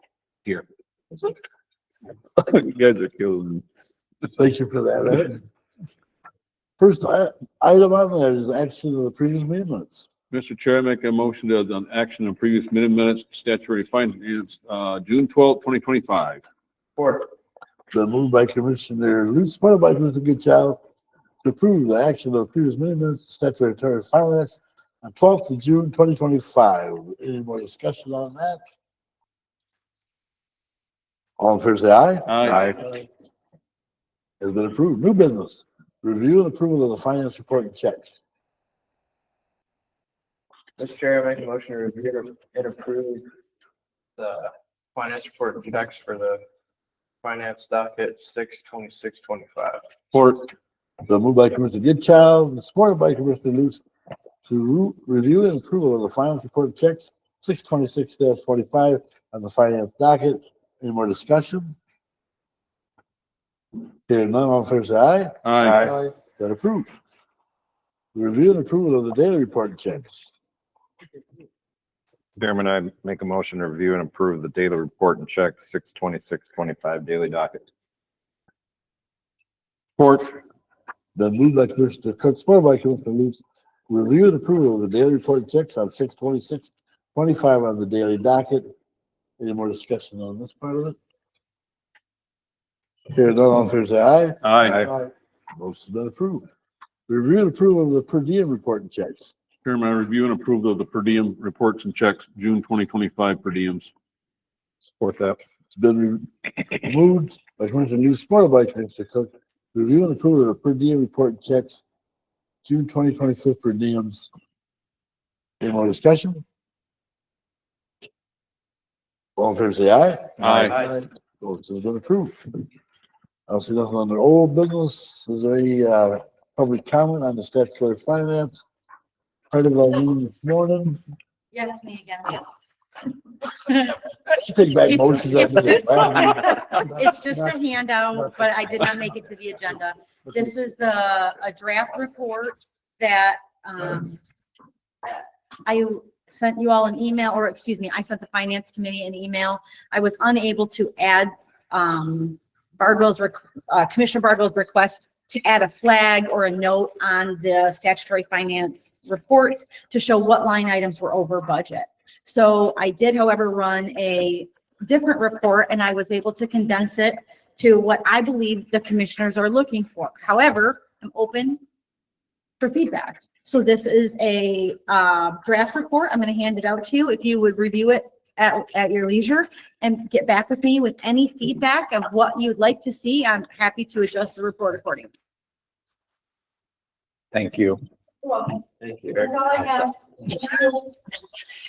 And if I may, Chairman, did I ask Eric to sum this up for us, because this would be a high level look at, look over the budget and in terms of what would have to be resolved either by departmental budgets or county funds somewhere. And there's some significant amounts in there to look at. And I apologize, I was handing out. So you just wanted it totaled, or was there something in addition? Oh, we talked about being told, put it on its Excel spreadsheet. use the Yes. Total, the full exposure, And was that your only request? yeah. Okay. That was it. If you think of something else, please let me know. And I'm happy to take it as we go. Thank you. I get to work in total. Okay, my public comment? Hearing none. The practice of public comment was offered. You know, briefly. With that, we take a motion to adjourn. I'll make that motion. Support. You have a motion over here by Commissioner Luke, supported by Commissioner Goodchild. These have been adjourned this morning. Thank you very much, everybody. Morning. No, it's still morning.